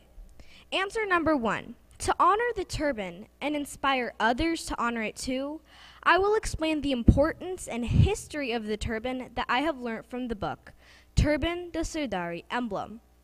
The book and even my elders have taught me to honor the turban by saying that for a Sikh, a turban is a divine symbol. The uncut hair and the turban makes us Guru's Nyara Sikh. Regardless of the circumstances or type of job or activity, a Sikh should keep his or her form and identity as a Sikh. The turban of a Sikh is a gift given on Vaisakhi Day of 1699 by the 10th Guru, Guru Gobind Singh Ji. After giving Amrit to the Panch Pyaras, he gave us the Bana, the special dress that includes the turban. Guruji gave us this unique identity since the common people could not wear the turban at that time. However, Guruji gave everyone the right to wear the turban. He commanded every Sikh to carry a sword, take up the name Singh or Kaur, have kesh, and display the turban boldly, without any fear. It was in these pure Sikhs that Guruji saw his reflection. Khalsa mero roop hai khas, khalsa mein ho kare nivas. We must continue this tradition of being fearless and wearing the turban with pride. The turban tells others that we are different. By having a unique appearance, Sikhs become accountable for their actions. It is this respect and regard for our turban which keeps us away from evils like smoking and alcoholism. So, the turban helps us keep our actions clean. Wearing the turban takes courage, and as true Sikhs, we must rise up to the principles laid down by Guruji and honor the turban. Answer number 2. Many non-Sikhs wear the turban out of respect for Sikhs, and this includes singer Nick Cannon and Dr. Lonnie Smith. These people understand the sense of pride and sense of discipline that Sikhs associate with the turban. In addition, these personalities respect Sikhs for standing firm in the face of adversity. It is out of that respect that they wear the turban, so I won't be offended to see these non-Sikhs who honor the value of the turban wear the turban. Also, there are many cultures where the turban is worn daily, like Iranian, Afghani, etc. Also, the turban is worn by the head of the family, so it is a sign of pride and respect that every human being has the right to wear. Yes, I'll be offended if people wear it as fashion gear only. In a recent Gucci fashion show, the models wore turbans just for the sake of fashion, and I object to that. The turban is not just another article of clothing for Sikhs. It carries much more respect and worth, which many non-Sikhs do not understand. Answer number 3. I admire so many turban Sikhs who wear their turban with pride and are following the principles of Sikhism, not just in appearance, but also in their actions. Many of these admirable Sikhs are in my family itself. However, a prominent Sikh that I admire is Ravinder Singh, a British humanitarian and founder of Khalsa Aid. He has been working as a humanitarian for many years. He had the idea of taking the concept of langar to regions of the world that needed it the most, with the hope that it would help to rekindle people's trust in humanity. He has helped victims of ISIS and survivors in Nepal and Myanmar and many other countries in the world. The close-minded ideologies related to language, culture, and border do not affect his sense of seva. In other words, he has taken the concept of seva beyond Sikhism and helps people from so many different countries and faiths. This is just like the service of Bhai Kanhaiya, who served water to wounded soldiers without worrying about their religion or class. Selfless and inspiring leaders like Ravinder Singh are our real heroes, as they represent the principles of Nako Beri Nahi Begana. No one is my enemy and no one is a stranger when it comes to seva. The more I read about these inspiring everyday heroes, the more I ask myself about being good and doing right in my life. Vaheguru Ji Ka Khalsa, Vaheguru Ji Ki Fateh.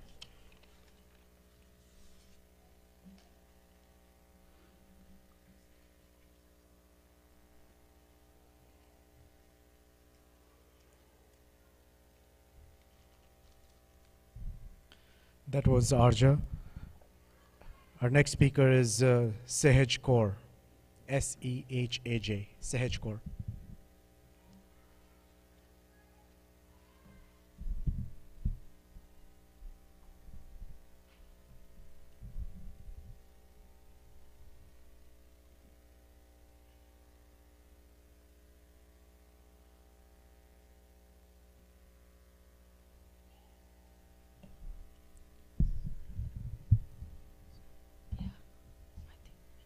Hello.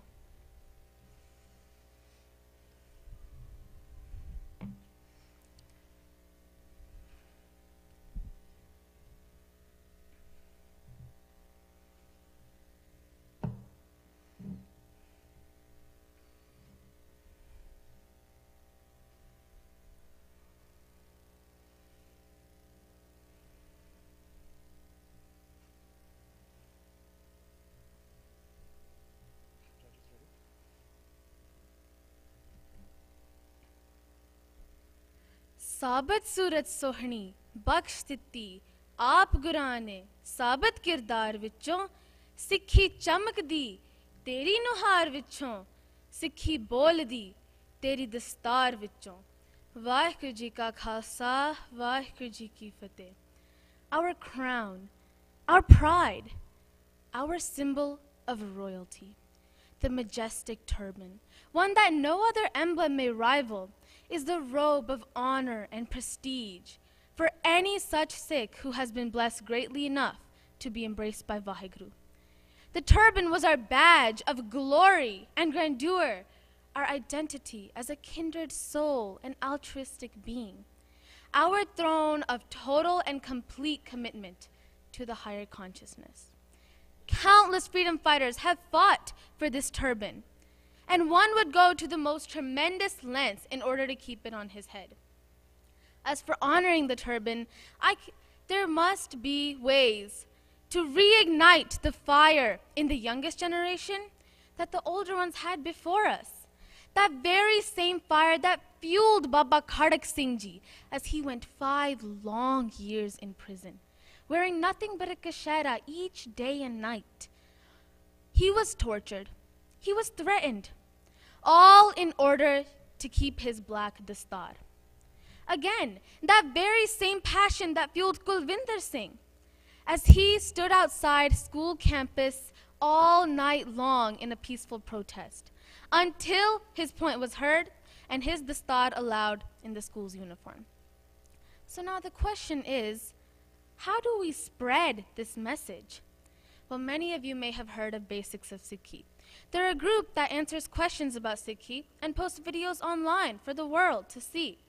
It's a very influential and digital way to capture the youth's attention. A social network is the most effective way to spread a message these days.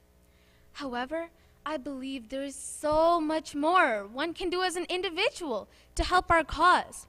We can work to better ourselves and ingrain Sikh morals in our own minds and our own actions. We can excel in sports, studies, in life, proudly wearing a turban atop our heads. And hopefully, when others see us, they will be inspired to improve themselves too. They will look at us and go, well, if they can do it, surely I can too.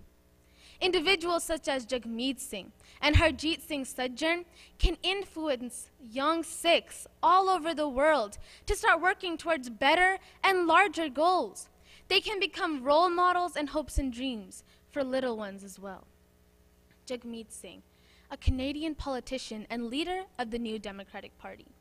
He started out as a simple criminal justice lawyer in 2011 and has since reached such astounding heights in the Canadian government.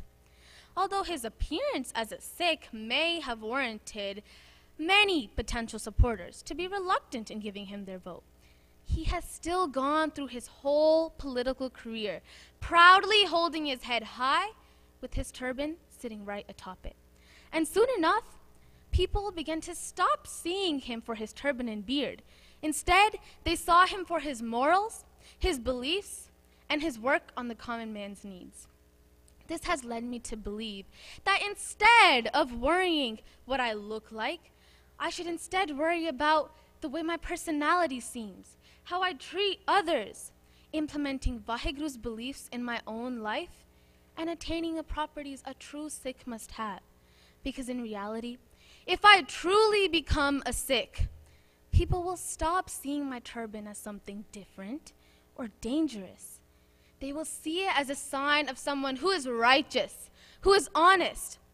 They will see it as a beacon of safety and reassurance, and suddenly, Sikhs will stop being targeted. Instead, they will become guardians and guides for the rest of the world. So, what are the origins of this thought that we talk so highly about?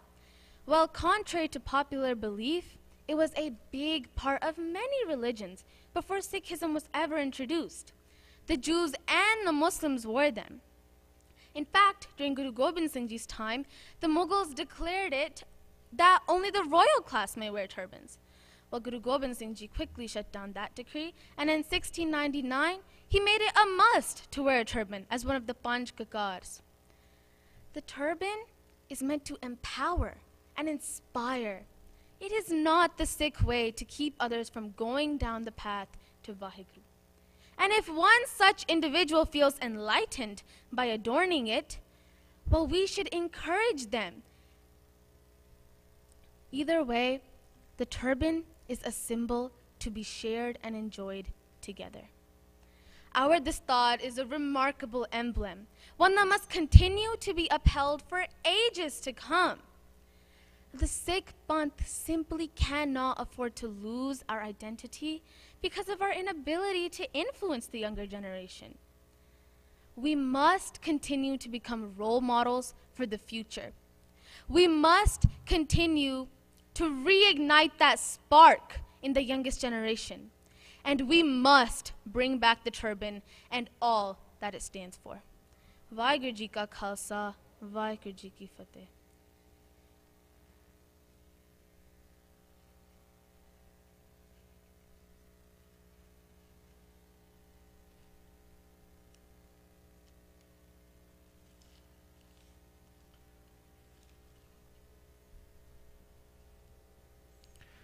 That was Sahaj Kaur. The next speaker is Adarsh Singh. Adarsh. Adarsh Singh.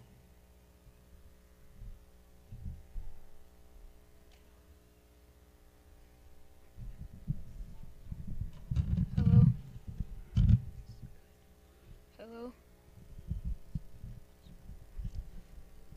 Hello. Yeah.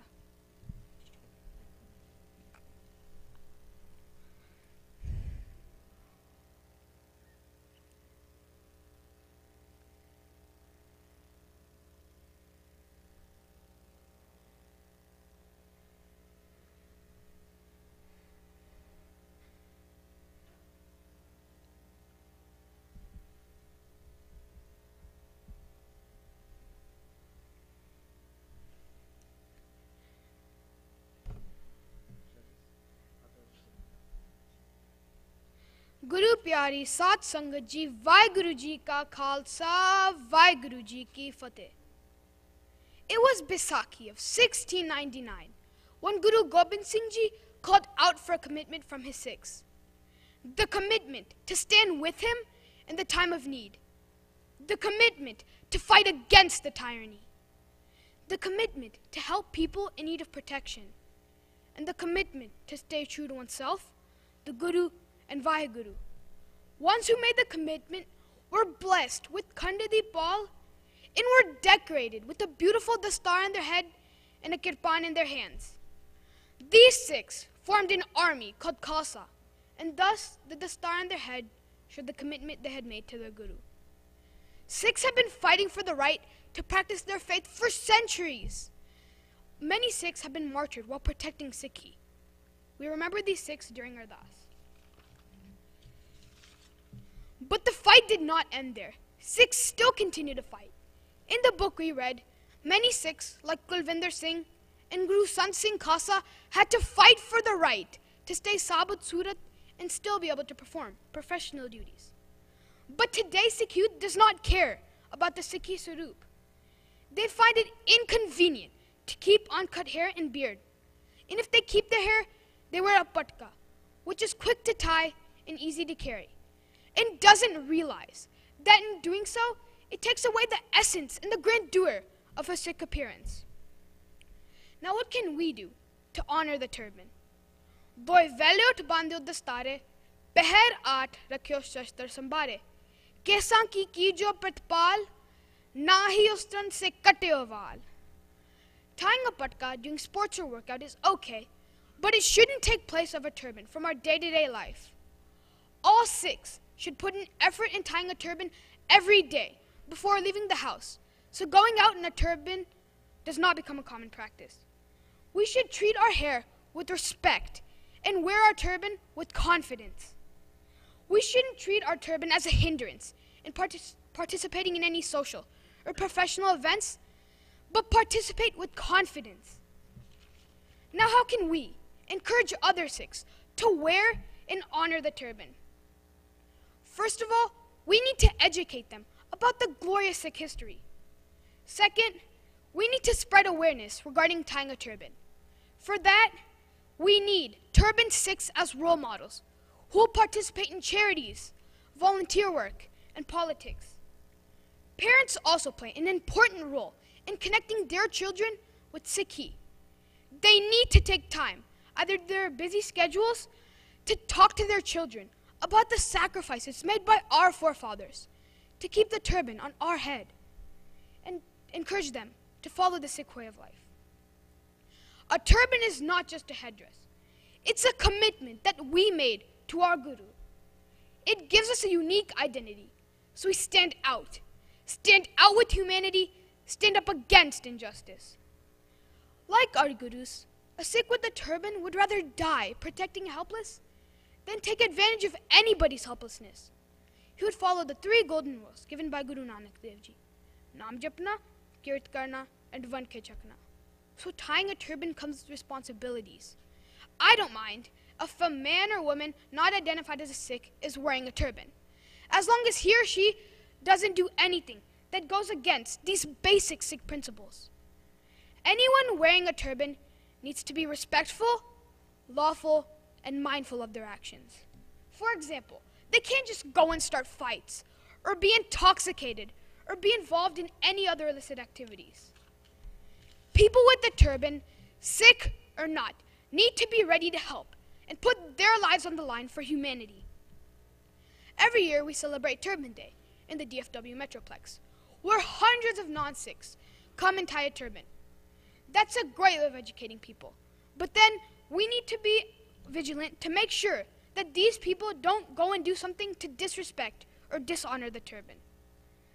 When I think of a turban Sikh who I look up to, who comes to my mind is a former lawyer, a human activist, and a leader of Canada's New Democratic Party, Jagmeet Singh.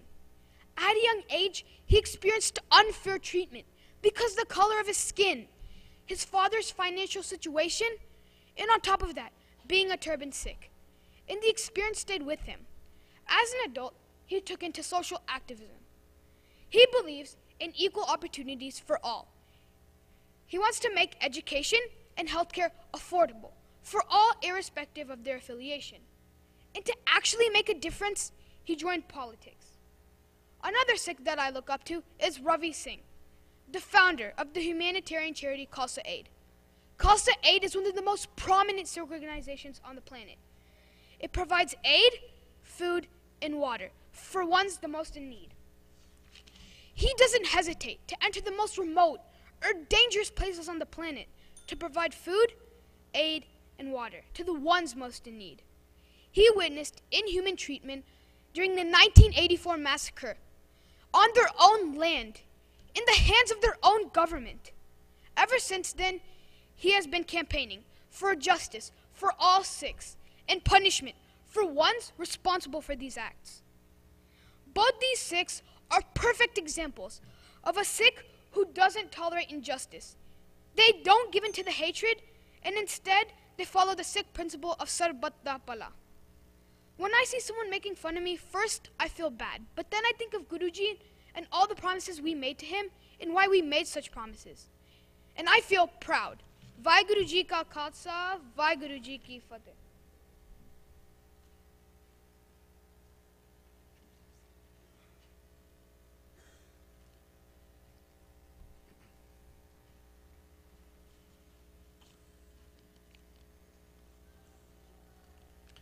That was Adarsh Singh. Judges, our next speaker is Harkiran Kaur. Harkiran Kaur.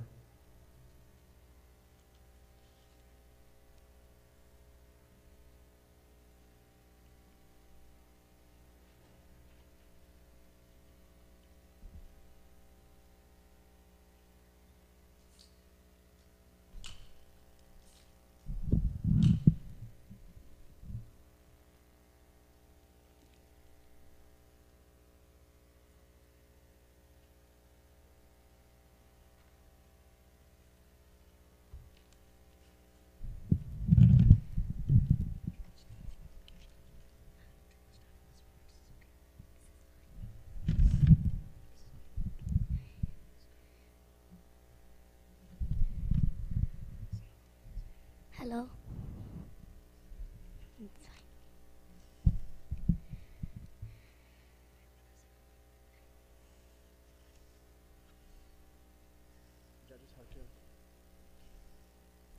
Vaheguru Ji Ka Khalsa, Vaheguru Ji Ki Fateh. My name is Harkiran Kaur Marocha, but what is a name anyway? A name is part of one's identity.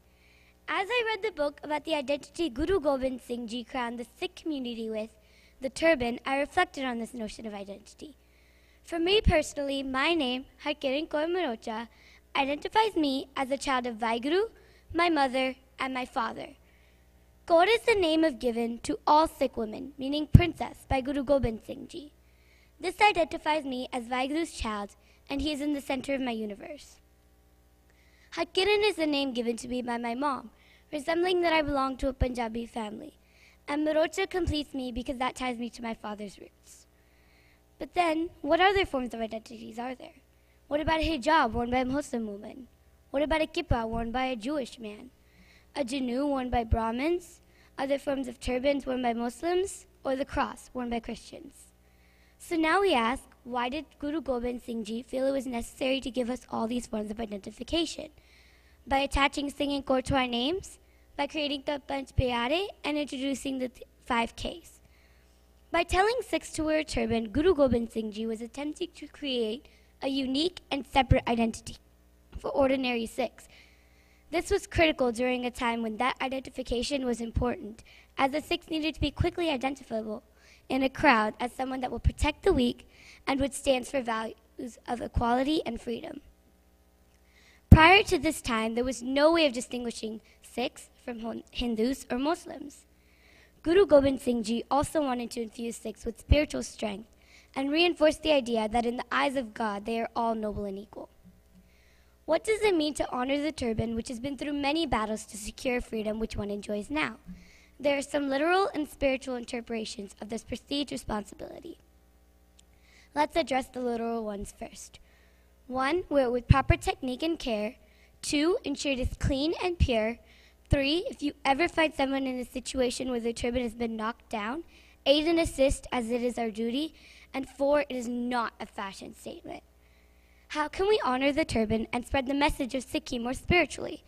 I boil this down into 3 words: protect, respect, and accept. 1. There are many historical examples of how Sikhs have stood up to protect their right to wear a turban. For example, military rights for the Sikh. 2. Respect the turban and spread the message about the turban. I will note a quote from the book. Ignorance about turban is not fault of an American. Rather, it's the weakness of the people we call our own. This means it is our responsibility to educate people about its purpose, importance, and existence. 3. Accept the turban as Guru's gift. Simply put, now that we understand the purpose of the turban as originally envisioned by Guru Gobind Singh Ji for Sikhs, let us address the use of the turban in the modern day. What does one think when an American rapper or musician wears a turban? It really depends on their intent and motivation.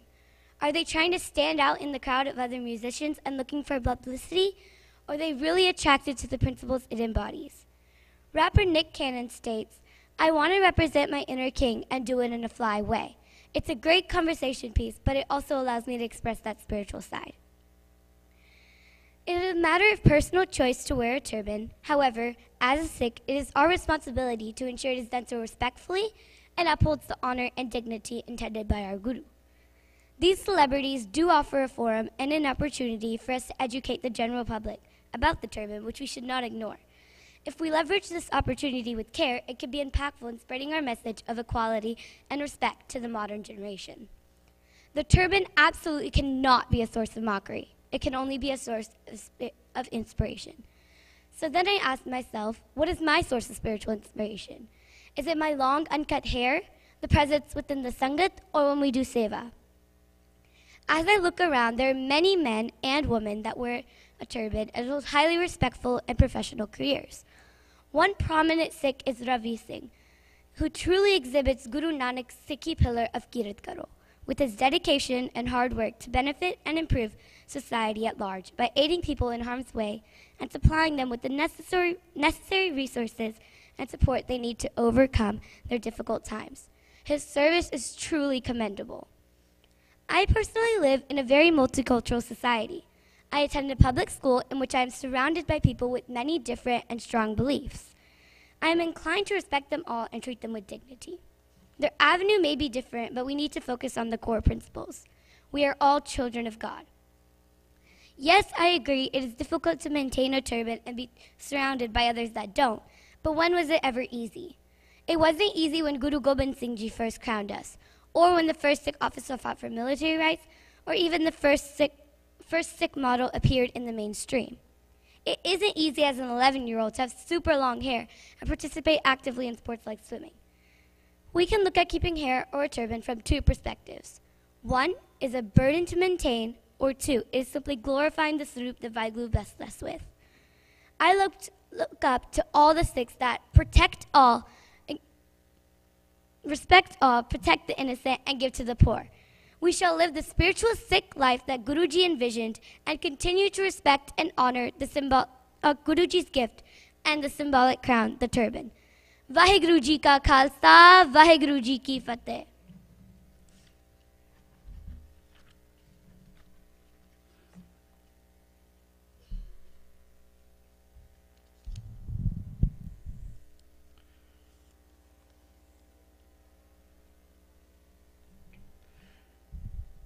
Our last speaker today for the group 3 is Jobin Singh.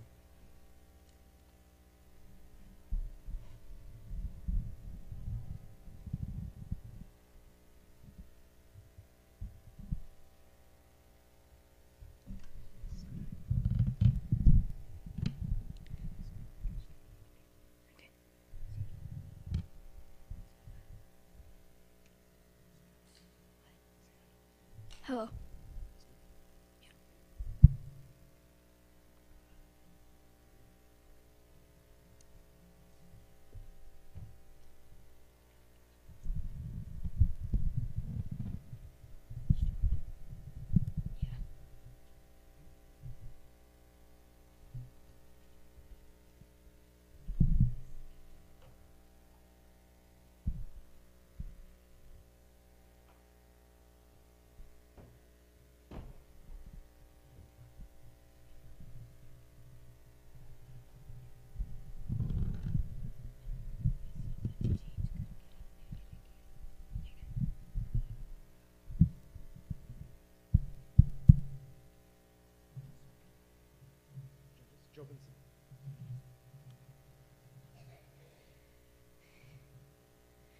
Vaheguru Ji Ka Khalsa, Vaheguru Ji Ki Fateh.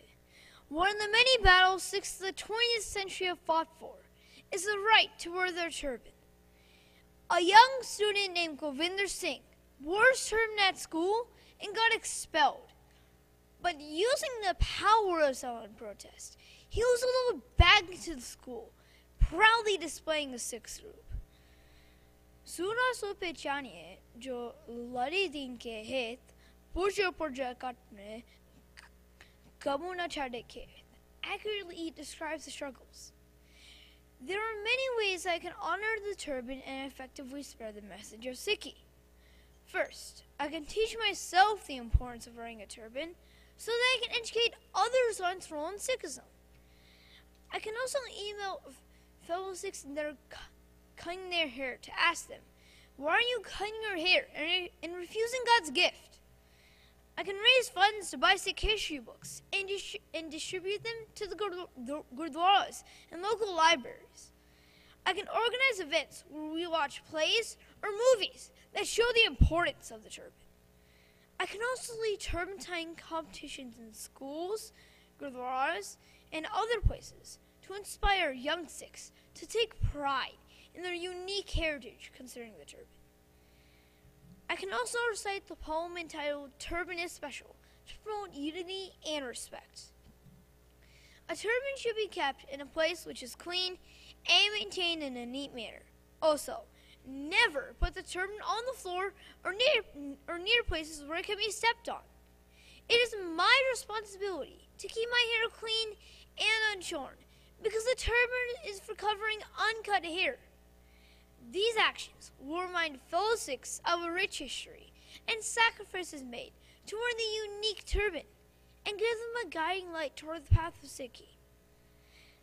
I believe it is okay for non-Sikhs to wear the turban because Sikhism does not impose any restrictions for people of other faiths to wear turbans as long as they recognize and respect our rights to wear the turban. Many people of various cultures wear turbans for different reasons. Before Sikhism, only higher classes in elite society wore turbans.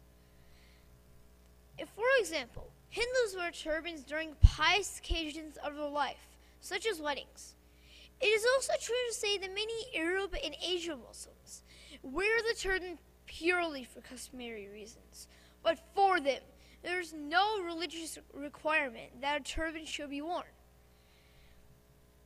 In Sikhism, all people are considered equal, and thus every Sikh wears a turban, signifying equality. For Sikhs, the turban is a mandatory religious article of faith, as given to us by our gurus. It is not an optional or customary symbol, but represents a Sikh's connection to his guru and pride in Sikhism and its principles. I believe there are many benefits in accepting non-Sikhs to wear the turban. First, it will raise awareness of the meaning of turbans. That will lead to people asking questions and understanding more about our faith in general. If society becomes more familiar with the meaning of the turban for Sikhs, there will be less discrimination and less bullying of kids in schools. Secondly, as mentioned before, turbans have been worn for centuries, even before Sikhism, and we should respect their right to wear the turban. The modern-day Sikh professional I admire most is my role model, Dr. Manmohan Singh.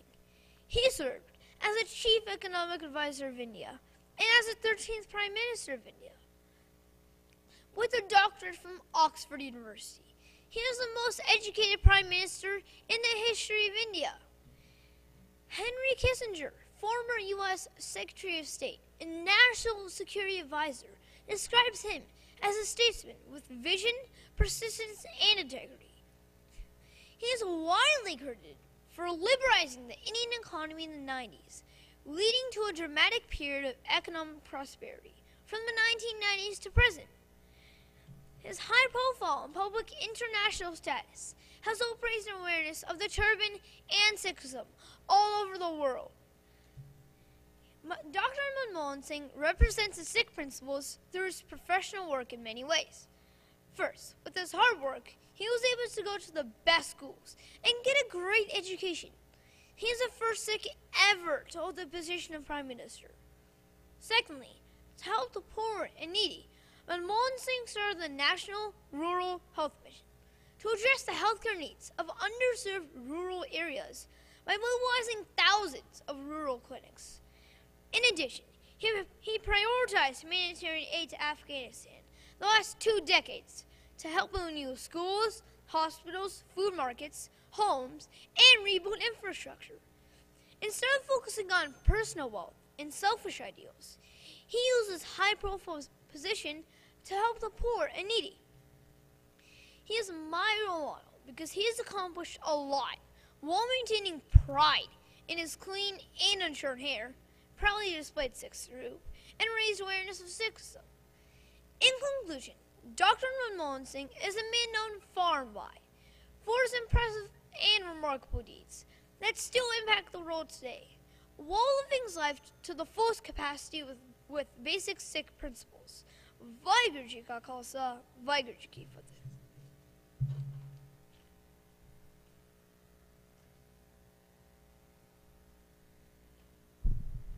That was our last speaker for Group 3.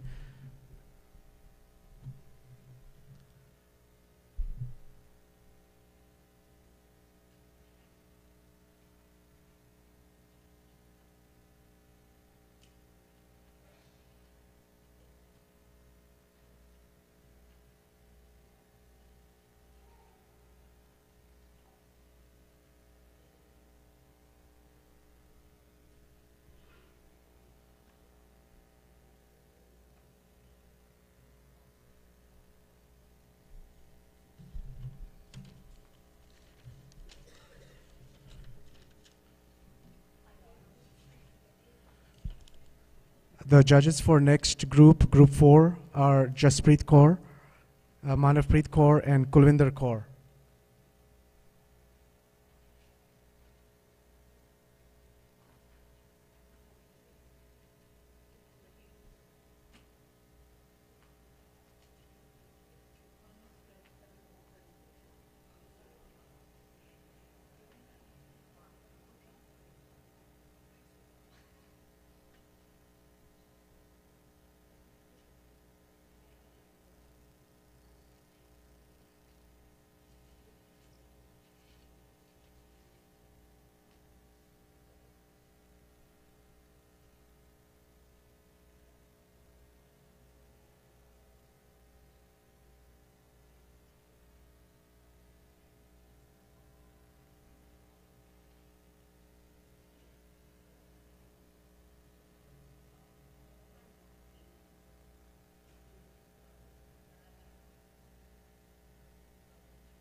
Group 4, the speakers are Simranjeet Kaur. Is she here? Simranjeet Singh.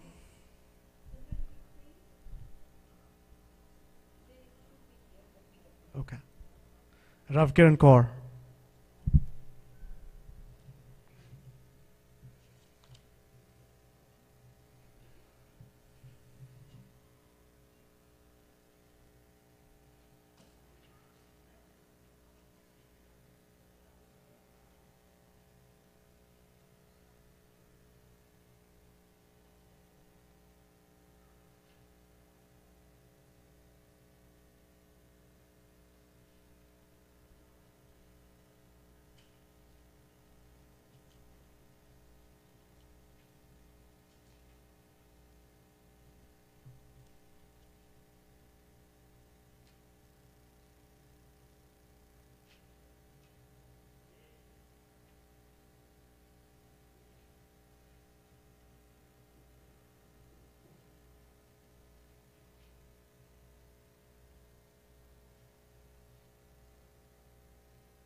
Is Simranjeet Singh here? Oh.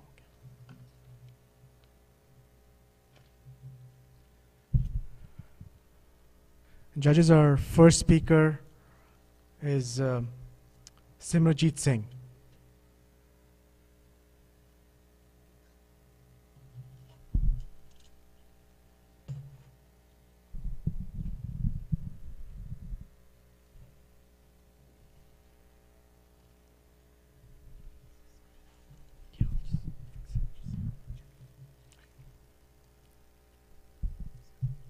Hello.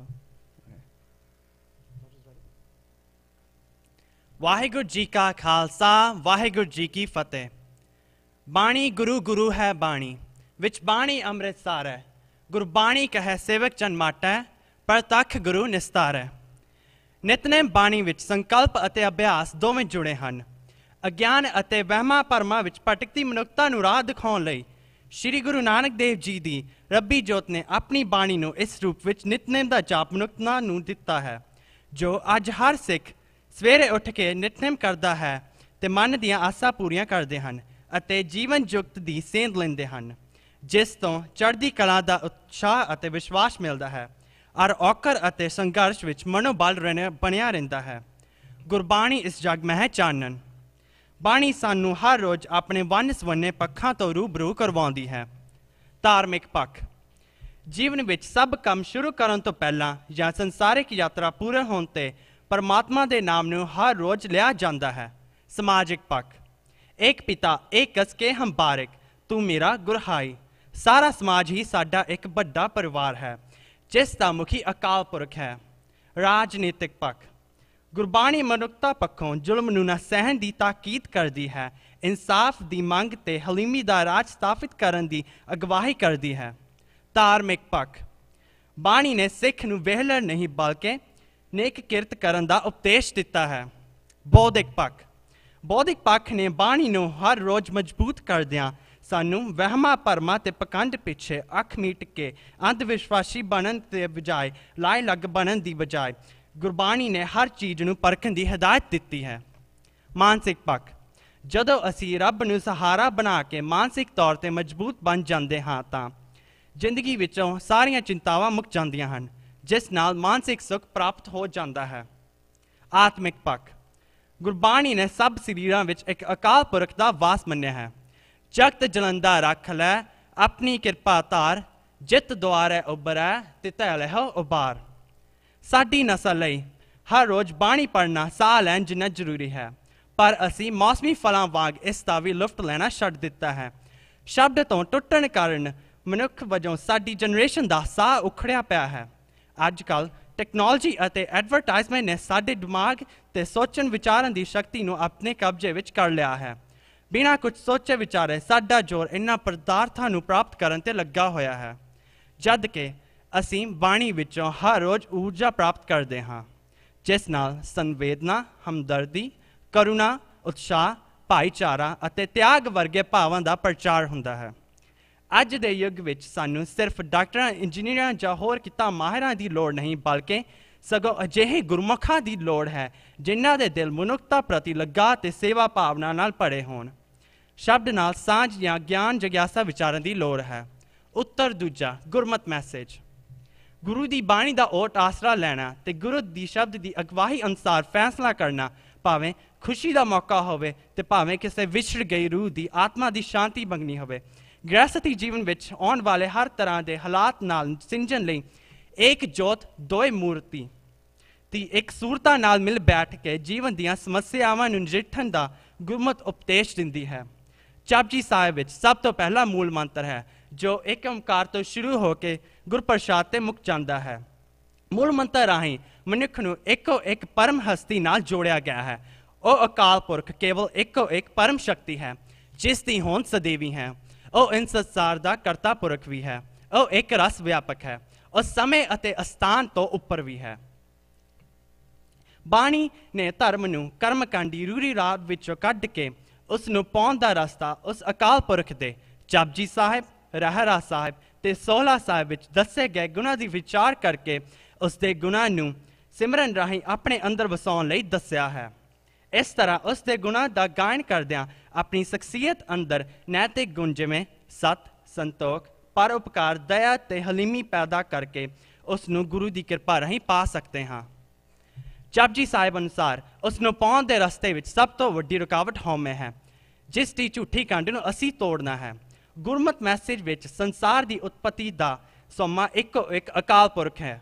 उसनूं पाउण दे रस्ते दी पछाण दसां नूहां दी सच्ची किरत कमाई नाल अते लोड़वंडां नाल वंड के खाण नाल होनी है। बाणी अनेकता च एकता, वंशवंता च एकात्मता नूं प्रवान करदी है।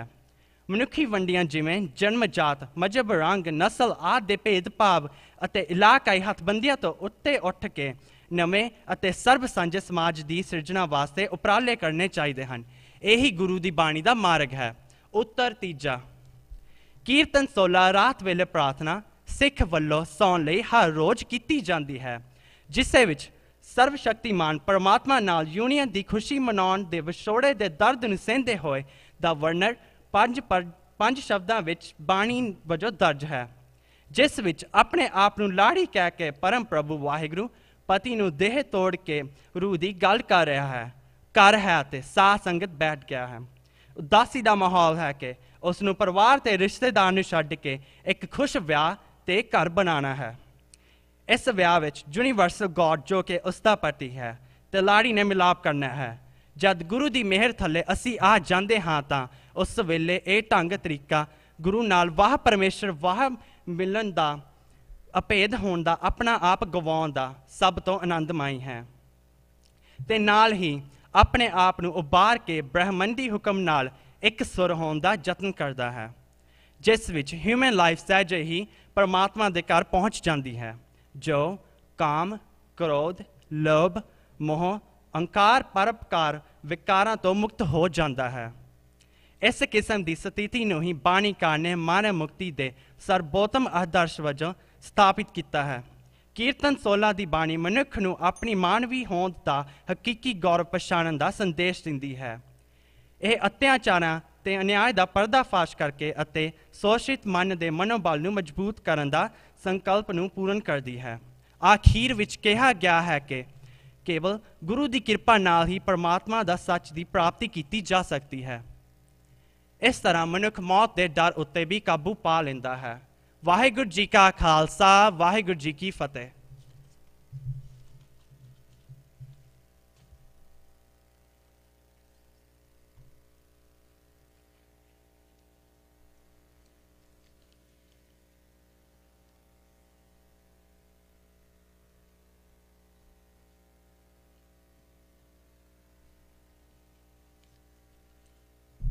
AC Simranjeet Singh.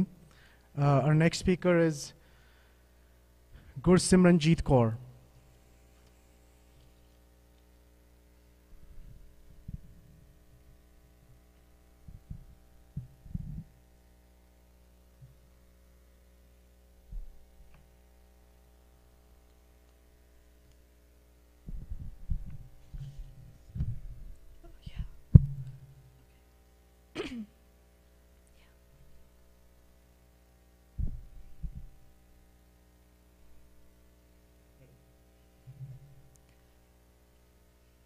गुरु प्यारी साध संगत जी, वाहिगुरु जी का खालसा, वाहिगुरु जी की फतेह। अमृत वेला सच नाम, वडियाई विचार। उत्तर पहला, नितनेम तो भाव है सिख दा हर रोज़ दा गुरमत नेम अमृत वेले उठ के इशनान करके 5 बाणियां दा पाठ करना है। जपजी साहिब, जाप साहिब, तरस प्रसाद सवैये, कबियो बाच बेनती चौपई अते आनंद साहिब। जपजी बाणी गुरु नानक देव जी ने एक ओंकार सतनाम करता पुरख निरभो निरवैर अकाल मूर्त अजुनी सैपंग गुरप्रसाद तो आरंभ की। दुनिया का कोई ग्रंथ एक अख तो शुरू नहीं हुंदा। मानस की जात सबे एक पहचान बो। नितनेम दिया बाणियां दा पाठ करन नाल मनुख माया तो दूर वाहिगुरू विच लीन अते सब जीवां विचों इक्को वाहिगुरू दी जोत दिसदी है। नानक हुक्मे जे बुझे तां होमे कहे न कोय। नितनेम करन नाल होमे दूर होके निम्रता आउंदी है। जाप साहिब विच नमो अते नम सद बहुत वरी आया है, जो कि इस बाणी दा नरोल विशा अकाल पुरख दी उस्तत है। सच खंड वसे निरंकार, ਨਿਤਨੇਮੀ ਮਨੁੱਖ ਦਿਨ ਰਾਤ ਨਾਮ ਜਪਦਾ ਹੈ, ਜਿਸ ਨਾਲ ਦੁੱਖ ਅਤੇ ਕਲੇਸ਼ ਮਿਟ ਜਾਂਦੇ ਹਨ। ਆਤਮਿਕ ਸੁੱਖ ਉਸ ਨੂੰ ਧਰਮਖੰਡ, ਗਿਆਨਖੰਡ, ਸਰਮਖੰਡ, ਕਰਮਖੰਡ ਅਤੇ ਅੰਤ ਵਿੱਚ ਸੱਚਖੰਡ ਲੈ ਜਾਂਦਾ ਹੈ। 5 ਬਾਣੀਆਂ ਤੋਂ ਮਨੁੱਖ ਨੂੰ ਮੁੱਢਲੀਆਂ ਸਿੱਖਿਆਵਾਂ ਦੀ ਪ੍ਰਾਪਤੀ ਹੁੰਦੀ ਹੈ। ਬਾਣੀ ਧਰਮ ਨਿਰਭੁਕ ਅਤੇ ਬ੍ਰਹਮ ਗਿਆਨ ਦਾ ਖਜ਼ਾਨਾ ਹੈ। ਸਿਮਰਨ ਕਰਨ ਨਾਲ ਵਾਹਿਗੁਰੂ ਦੀ ਪ੍ਰਾਪਤੀ ਹੁੰਦੀ ਹੈ। ਹਰ ਹਰ ਜਨ ਦੇ ਏਕ ਹੈ, ਬਿਬ ਵਿਚਾਰ ਕਿਸ਼ਨਾਏ। ਹਰ ਰੋਜ਼ ਬਾਣੀਆਂ ਨੂੰ ਪੜ੍ਹਨ ਨਾਲ ਇੱਕ ਤਾਂ ਬਾਣੀ ਕੰਠ ਹੋ ਜਾਂਦੀ, ਦੂਸਰਾ ਸਹਿਜ ਅਵਸਥਾ ਪ੍ਰਾਪਤ ਹੁੰਦੀ ਹੈ। ਰਜੋ ਤਮੋ ਅਤੇ ਸਤੋ ਗੁਣਾ ਤੋਂ ਛੁਟਕਾਰਾ ਮਿਲਦਾ ਹੈ। ਬਾਣੀ ਪੜ੍ਹਨ ਨਾਲ ਸੰਤੋਖ ਆ ਜਾਂਦਾ ਹੈ ਅਤੇ ਦਇਆ, ਮਨ ਦੀ ਭਟਕਣਾ ਅਤੇ 5 ਵਿਕਾਰ ਦੂਰ ਹੋ ਜਾਂਦੇ ਹਨ। ਮਨਮੁਖ ਆਵੇ, ਮਨਮੁਖ ਜਾਵੇ, ਮਨਮੁਖ ਫਿਰ ਚੋਟਾ ਖਾਵੇ।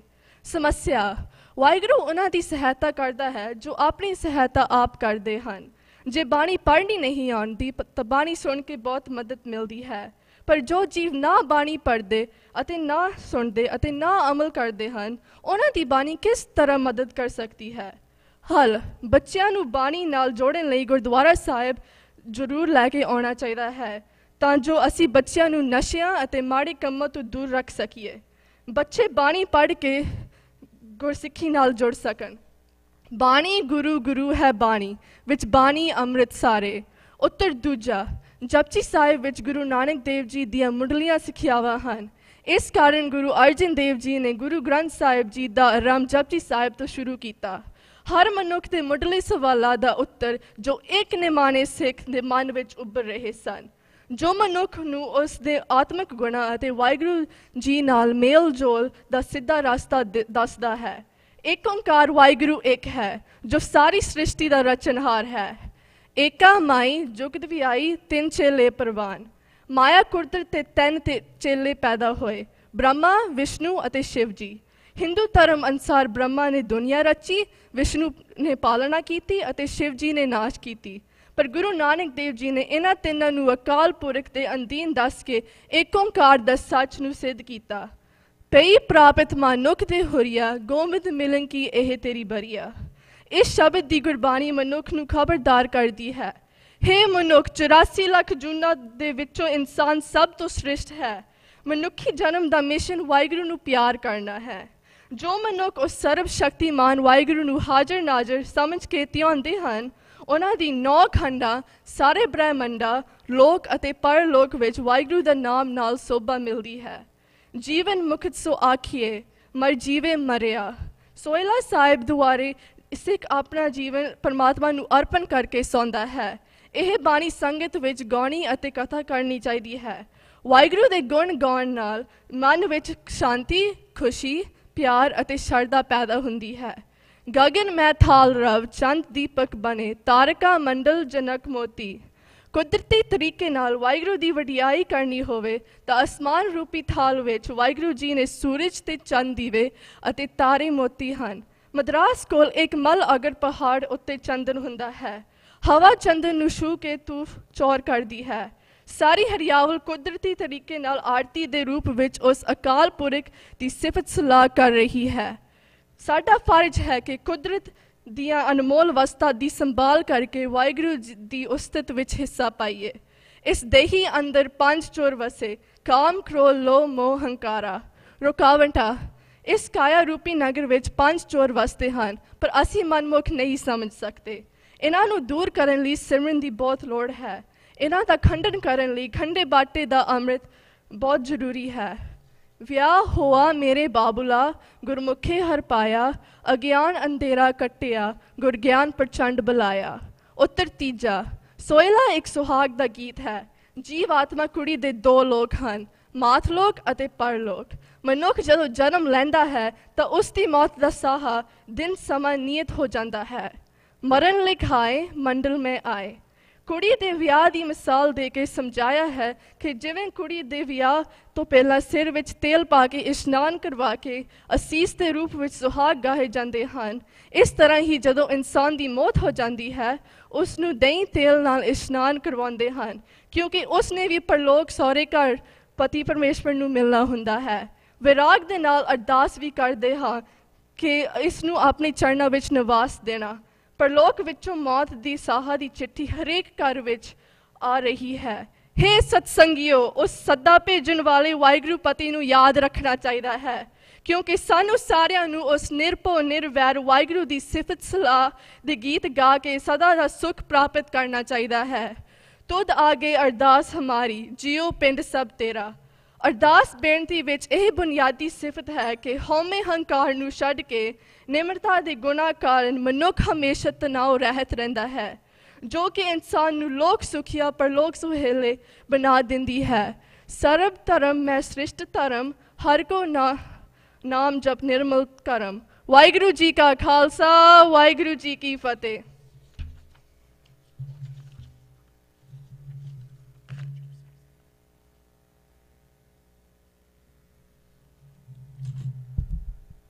That was Gur Simranjit Kaur. Our last speaker for Group 4 is Rav Kiran Kaur.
Vaheguru Ji Ka Khalsa, Vaheguru Ji Ki Fateh.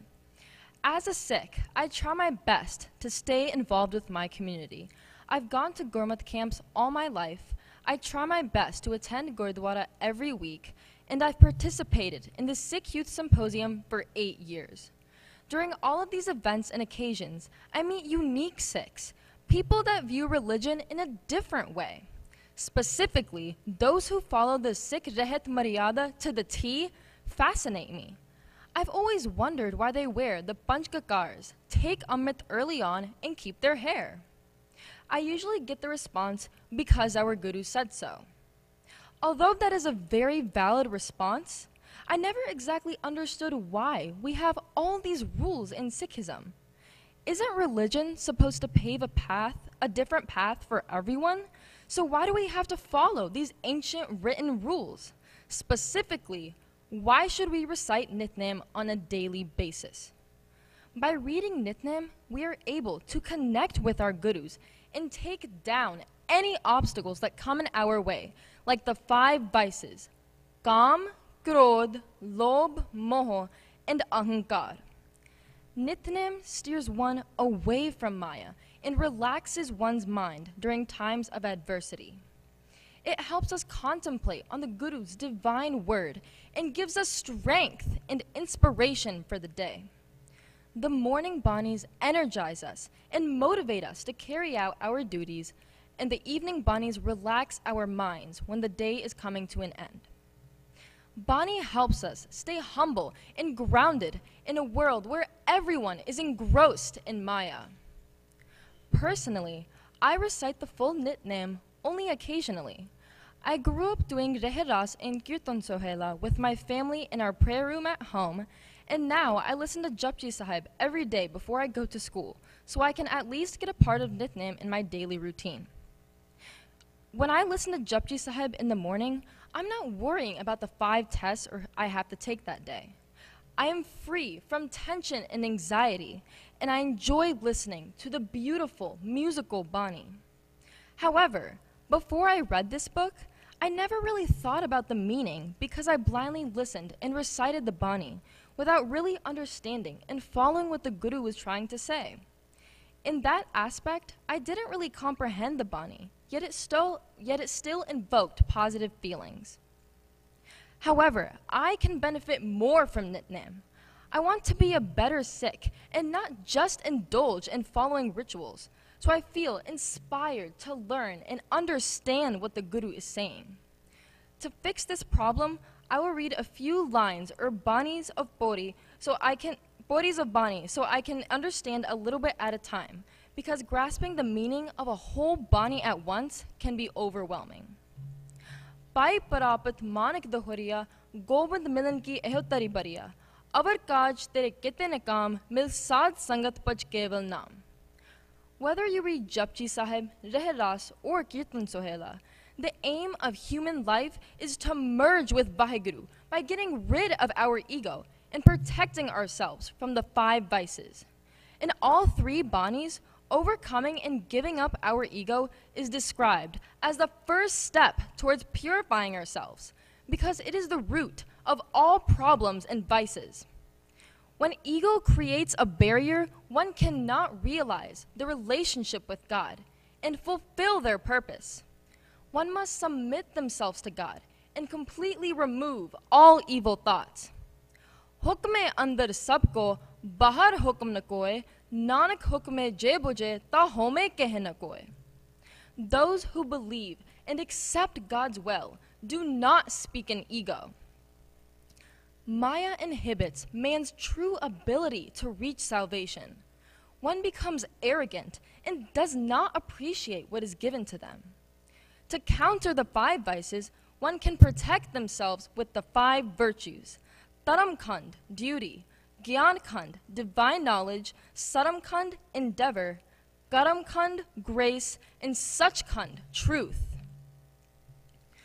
Throughout Guru Granth Sahib Ji, various metaphors are used for people to understand Bani in a different way.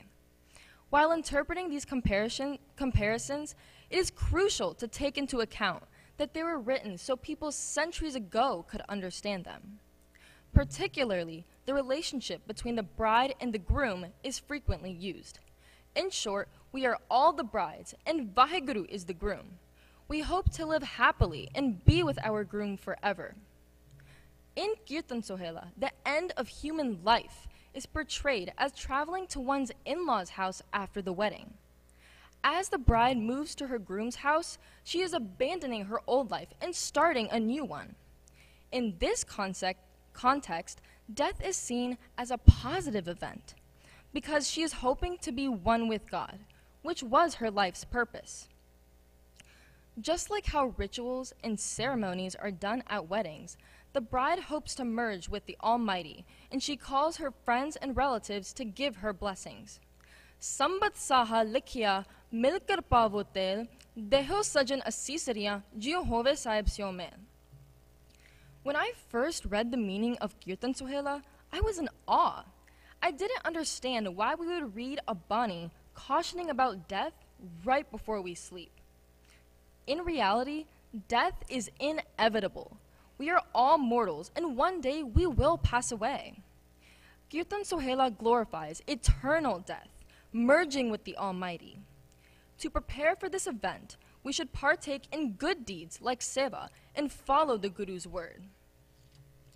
It is imperative to value and understand Nitnem, because it is our guiding tool through this life and on. If one is captured and trapped in this ongoing obsession with worldly desires, one cannot merge with Vaheguru and truly love God. Therefore, we should aim to discover our connection with Vaheguru by giving up our ego and accepting Vaheguru's hukam or bhana, and therefore living a spiritually virtuous life. Vaheguru Ji ka Khalsa, Vaheguru Ji ki Fateh.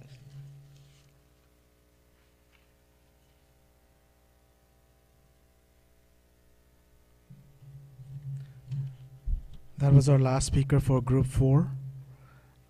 We'll start with Group 5. Our judges for Group 5 are Preet Singh, Ramneek Singh, and Sandeep Singh. There are 2 speakers for Group 5, Bikramjit Singh and Sahaj Singh. Sahaj Singh.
Fifth group, the judges, agar declaration form sign nahi kita, please do it now, and I'll take it from you.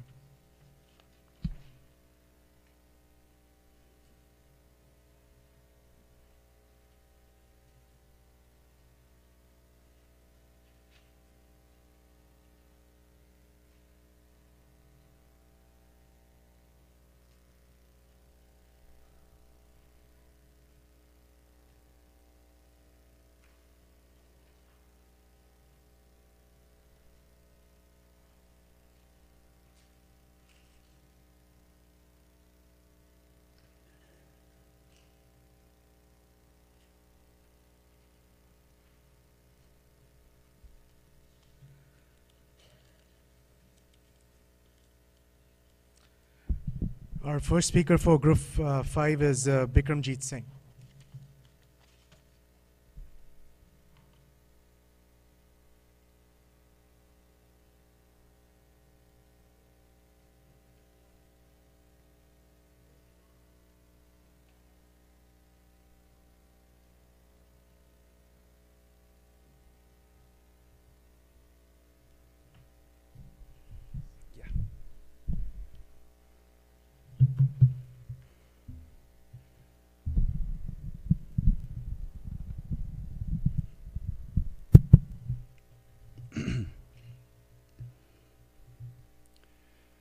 Vaheguru Ji Ka Khalsa, Vaheguru Ji Ki Fateh. I'm Bikramjeet Singh, here to share my insight about our history. Sikhs have been targets of a number of attacks in the past, starting from the Mughals to the British and even the Indian government. The attacks have been on massive scales through all levels of intensities. Now, let's start from Mughals. Let's hop in 1714.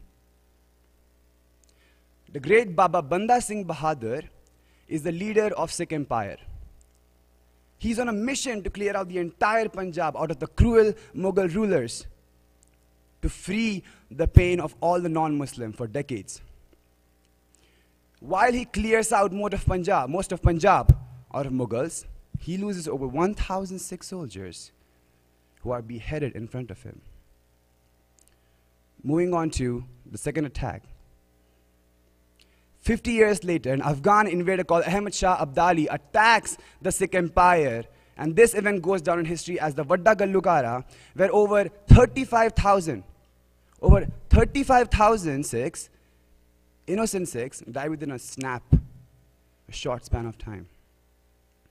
Now, that was just some done by the Mughals. If you move on to the British, who came after, they were not any polite to us either.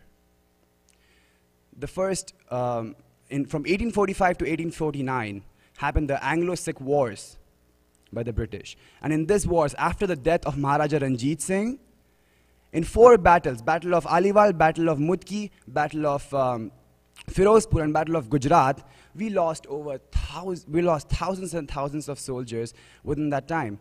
Now, in 20th century, by the British, in 20th century, one of the most popular and cruel attacks by the British, as we know, were the shootings of Jallianwala Bagh. The civilians had gathered to celebrate Vaisakhi in Amritsar, where General Dyer storms in with the British army and demands the army to shoot at them for 10 minutes straight. He had no mercy. The man had no mercy at all. So when we look at the Mughal, the British, and when we move on to the Indian government, one of the most fresh incidents to our minds, yes, are the attacks of 1984. So most of us know about the story of 84, right? But why did they happen? Let me tell you. The biggest Sikh organization, Akali Dal, and Sant Jarnail Singh Ji demanded for passing of Anandpur Sahib resolution. Now, Indira Gandhi saw that as a threat and rejected the resolution. Jarnail Singh Ji was gaining power, and he was rising as a bold and courageous leader. Indira Gandhi saw this as a threat, and to avoid any threat to her power, she started the Operation Blue Star. Months later, when she was herself shot by Satwant Singh and Beyan Singh, it enraged the anger amongst Congress, and several people were killed by the means of rape, acid throwing, kidnapping to our Sikh men, women, and children. So the whole purpose of the Operation Blue Star was to avoid the formation of one power which was rising in Punjab, and that was Khalistan. So concluding from Chota Gallugara, from Vadda Gallugara, from all these events in history, one can only jump to a basic conclusion that Sikhs have always been treated with injustice. Always been treated with injustice.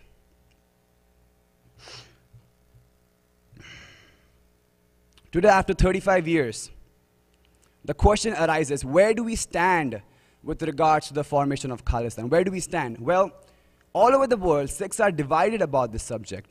While some agree that a formation of a new country is ideal, many disagree with it. First, today, I would like to clear out that I deeply, completely understand why people support the formation of Khalistan. I understand the feelings of pain that many of you here might have seen it through your own eyes. However, for the sake of the speech today, I'm going to take my stand and explain why I practically think it is not the most practical solution in today's date. The reason number one, economy. If you look at the current state of Punjab, it is heavily dependent on agriculture and few industrial production houses. There's almost negligible sources of raw materials like coal or oil, which means that the economy would start at the bottom. The import and export would be low, and the economy would start tremendously at the bottom. Reason number two, Sikhism has always been an integral part of India. When we think about the Indian army, the biggest regime right now is the Sikh regime. Legends like Bhagat Singh, the chief army like Bikram Singh, have put their life on stake to protect our country, the honor and freedom of India. It would be a straight disrespect to all that right now. Reason number three, there are over 5 million Sikhs. There are over 5 million Sikhs living outside of Punjab in India. 5 million. It would be highly unfair to all those 5 million Sikhs to be left hanging between a choice of religion and a choice of country.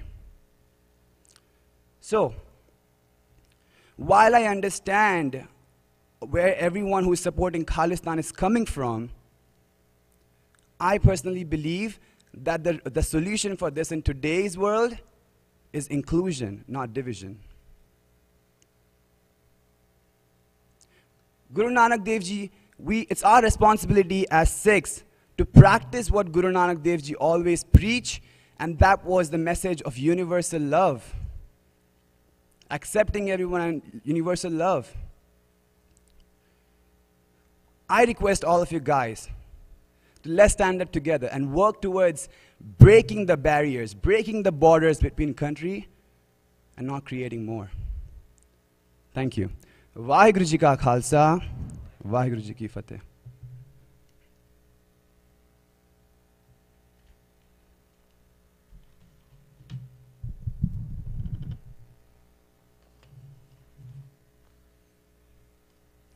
Our last speaker for Group 5 is Sahaj Singh.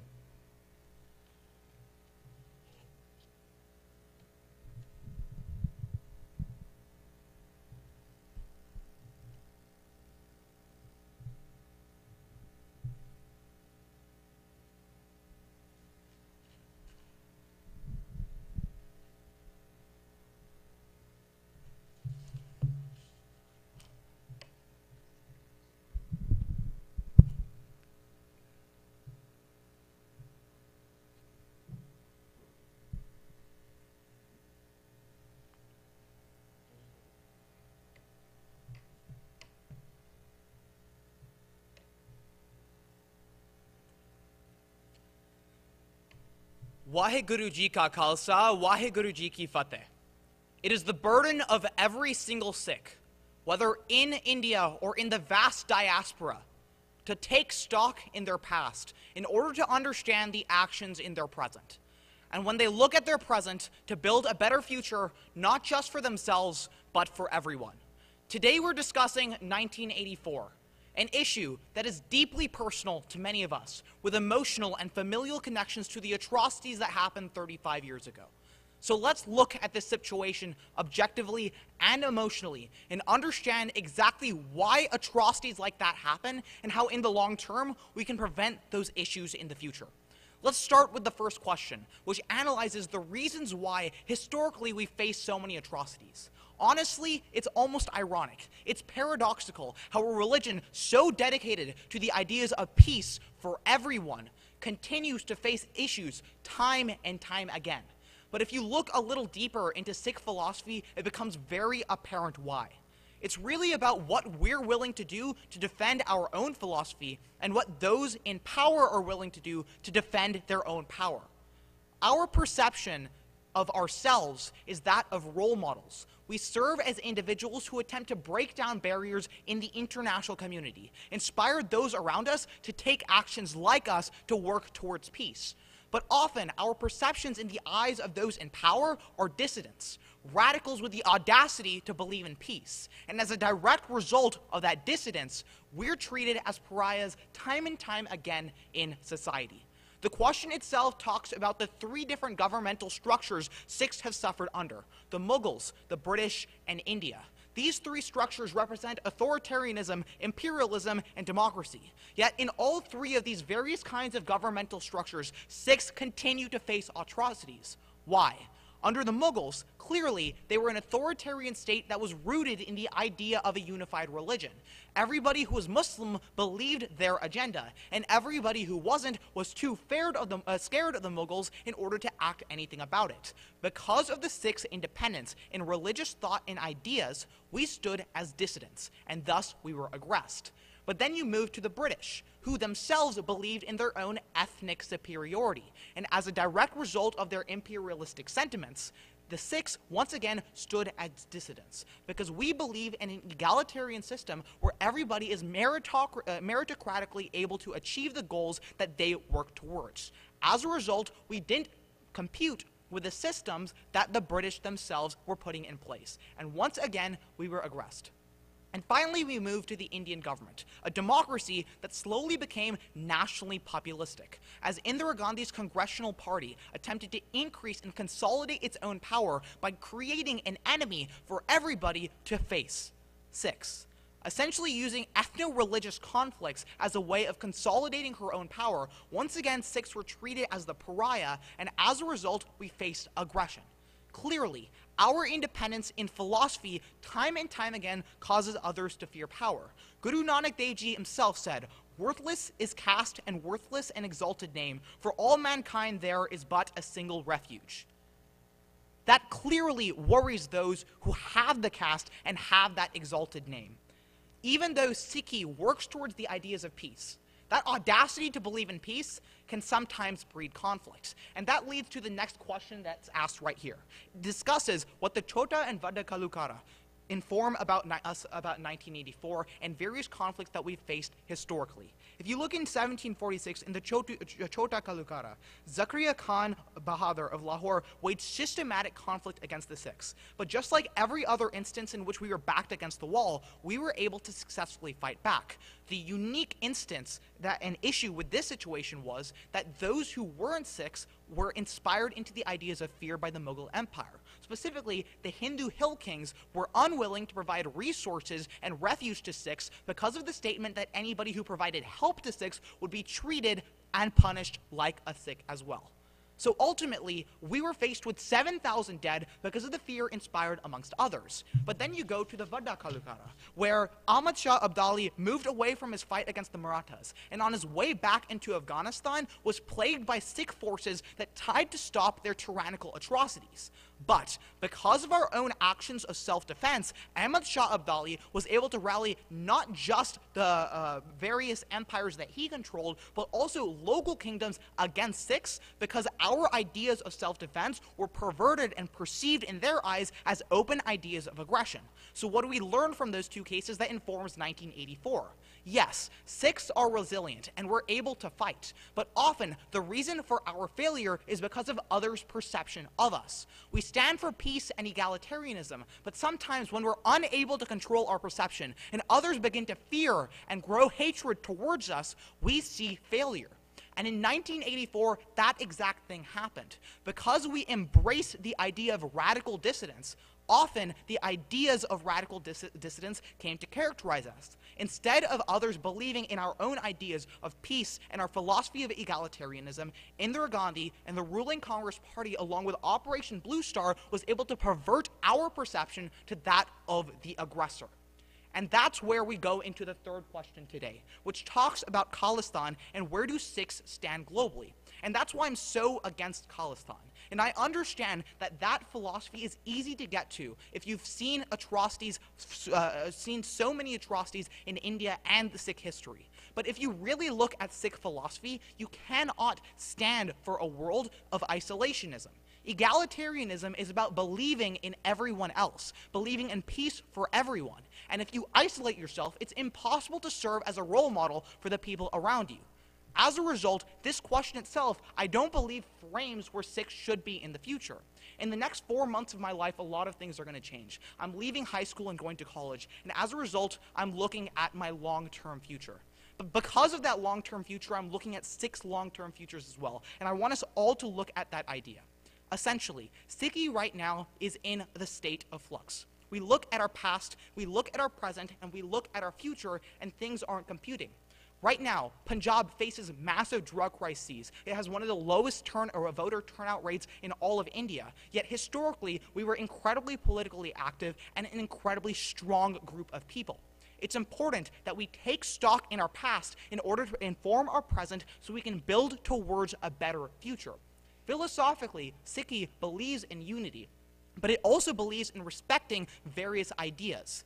This question frames all of Sikh perspectives under the idea of Khalistan, but a plurality of ideas means that we can embrace other ideas about what Sikhi should be and embrace the ability of other people to work and create their own opinions. As a result, it's vital that we turn away from an idea of aggression, turn away from an idea of violence, and instead move towards a philosophy that, just like we read every single day in the Guru Granth Sahib Ji, represents egalitarianism and the inherent ideas of peace. I have the audacity to believe in peace, just like every single Sikh who's lived in the past 400 years. But because we're looking into our future, we need to understand how our religion and us as a group of people work into modern society. Cooperation is the answer. In India, we continue to be aggressed by the government, but that doesn't mean we should aggress physically back. Increasing our own political action as a community and moving towards a world where we as a people are united in our attempts of increased peace, not just for ourselves, but for communities across the world, is where Sikhs should be heading to in the next 35 to 40 years. I believe in Sikhi not just as a stagnant idea for us to think idly about, but as a philosophy for us to shape our actions after. I hope this discussion today turns into actual action in the long term. Waheguru Ji Ka Khalsa, Waheguru Ji Ki Fateh.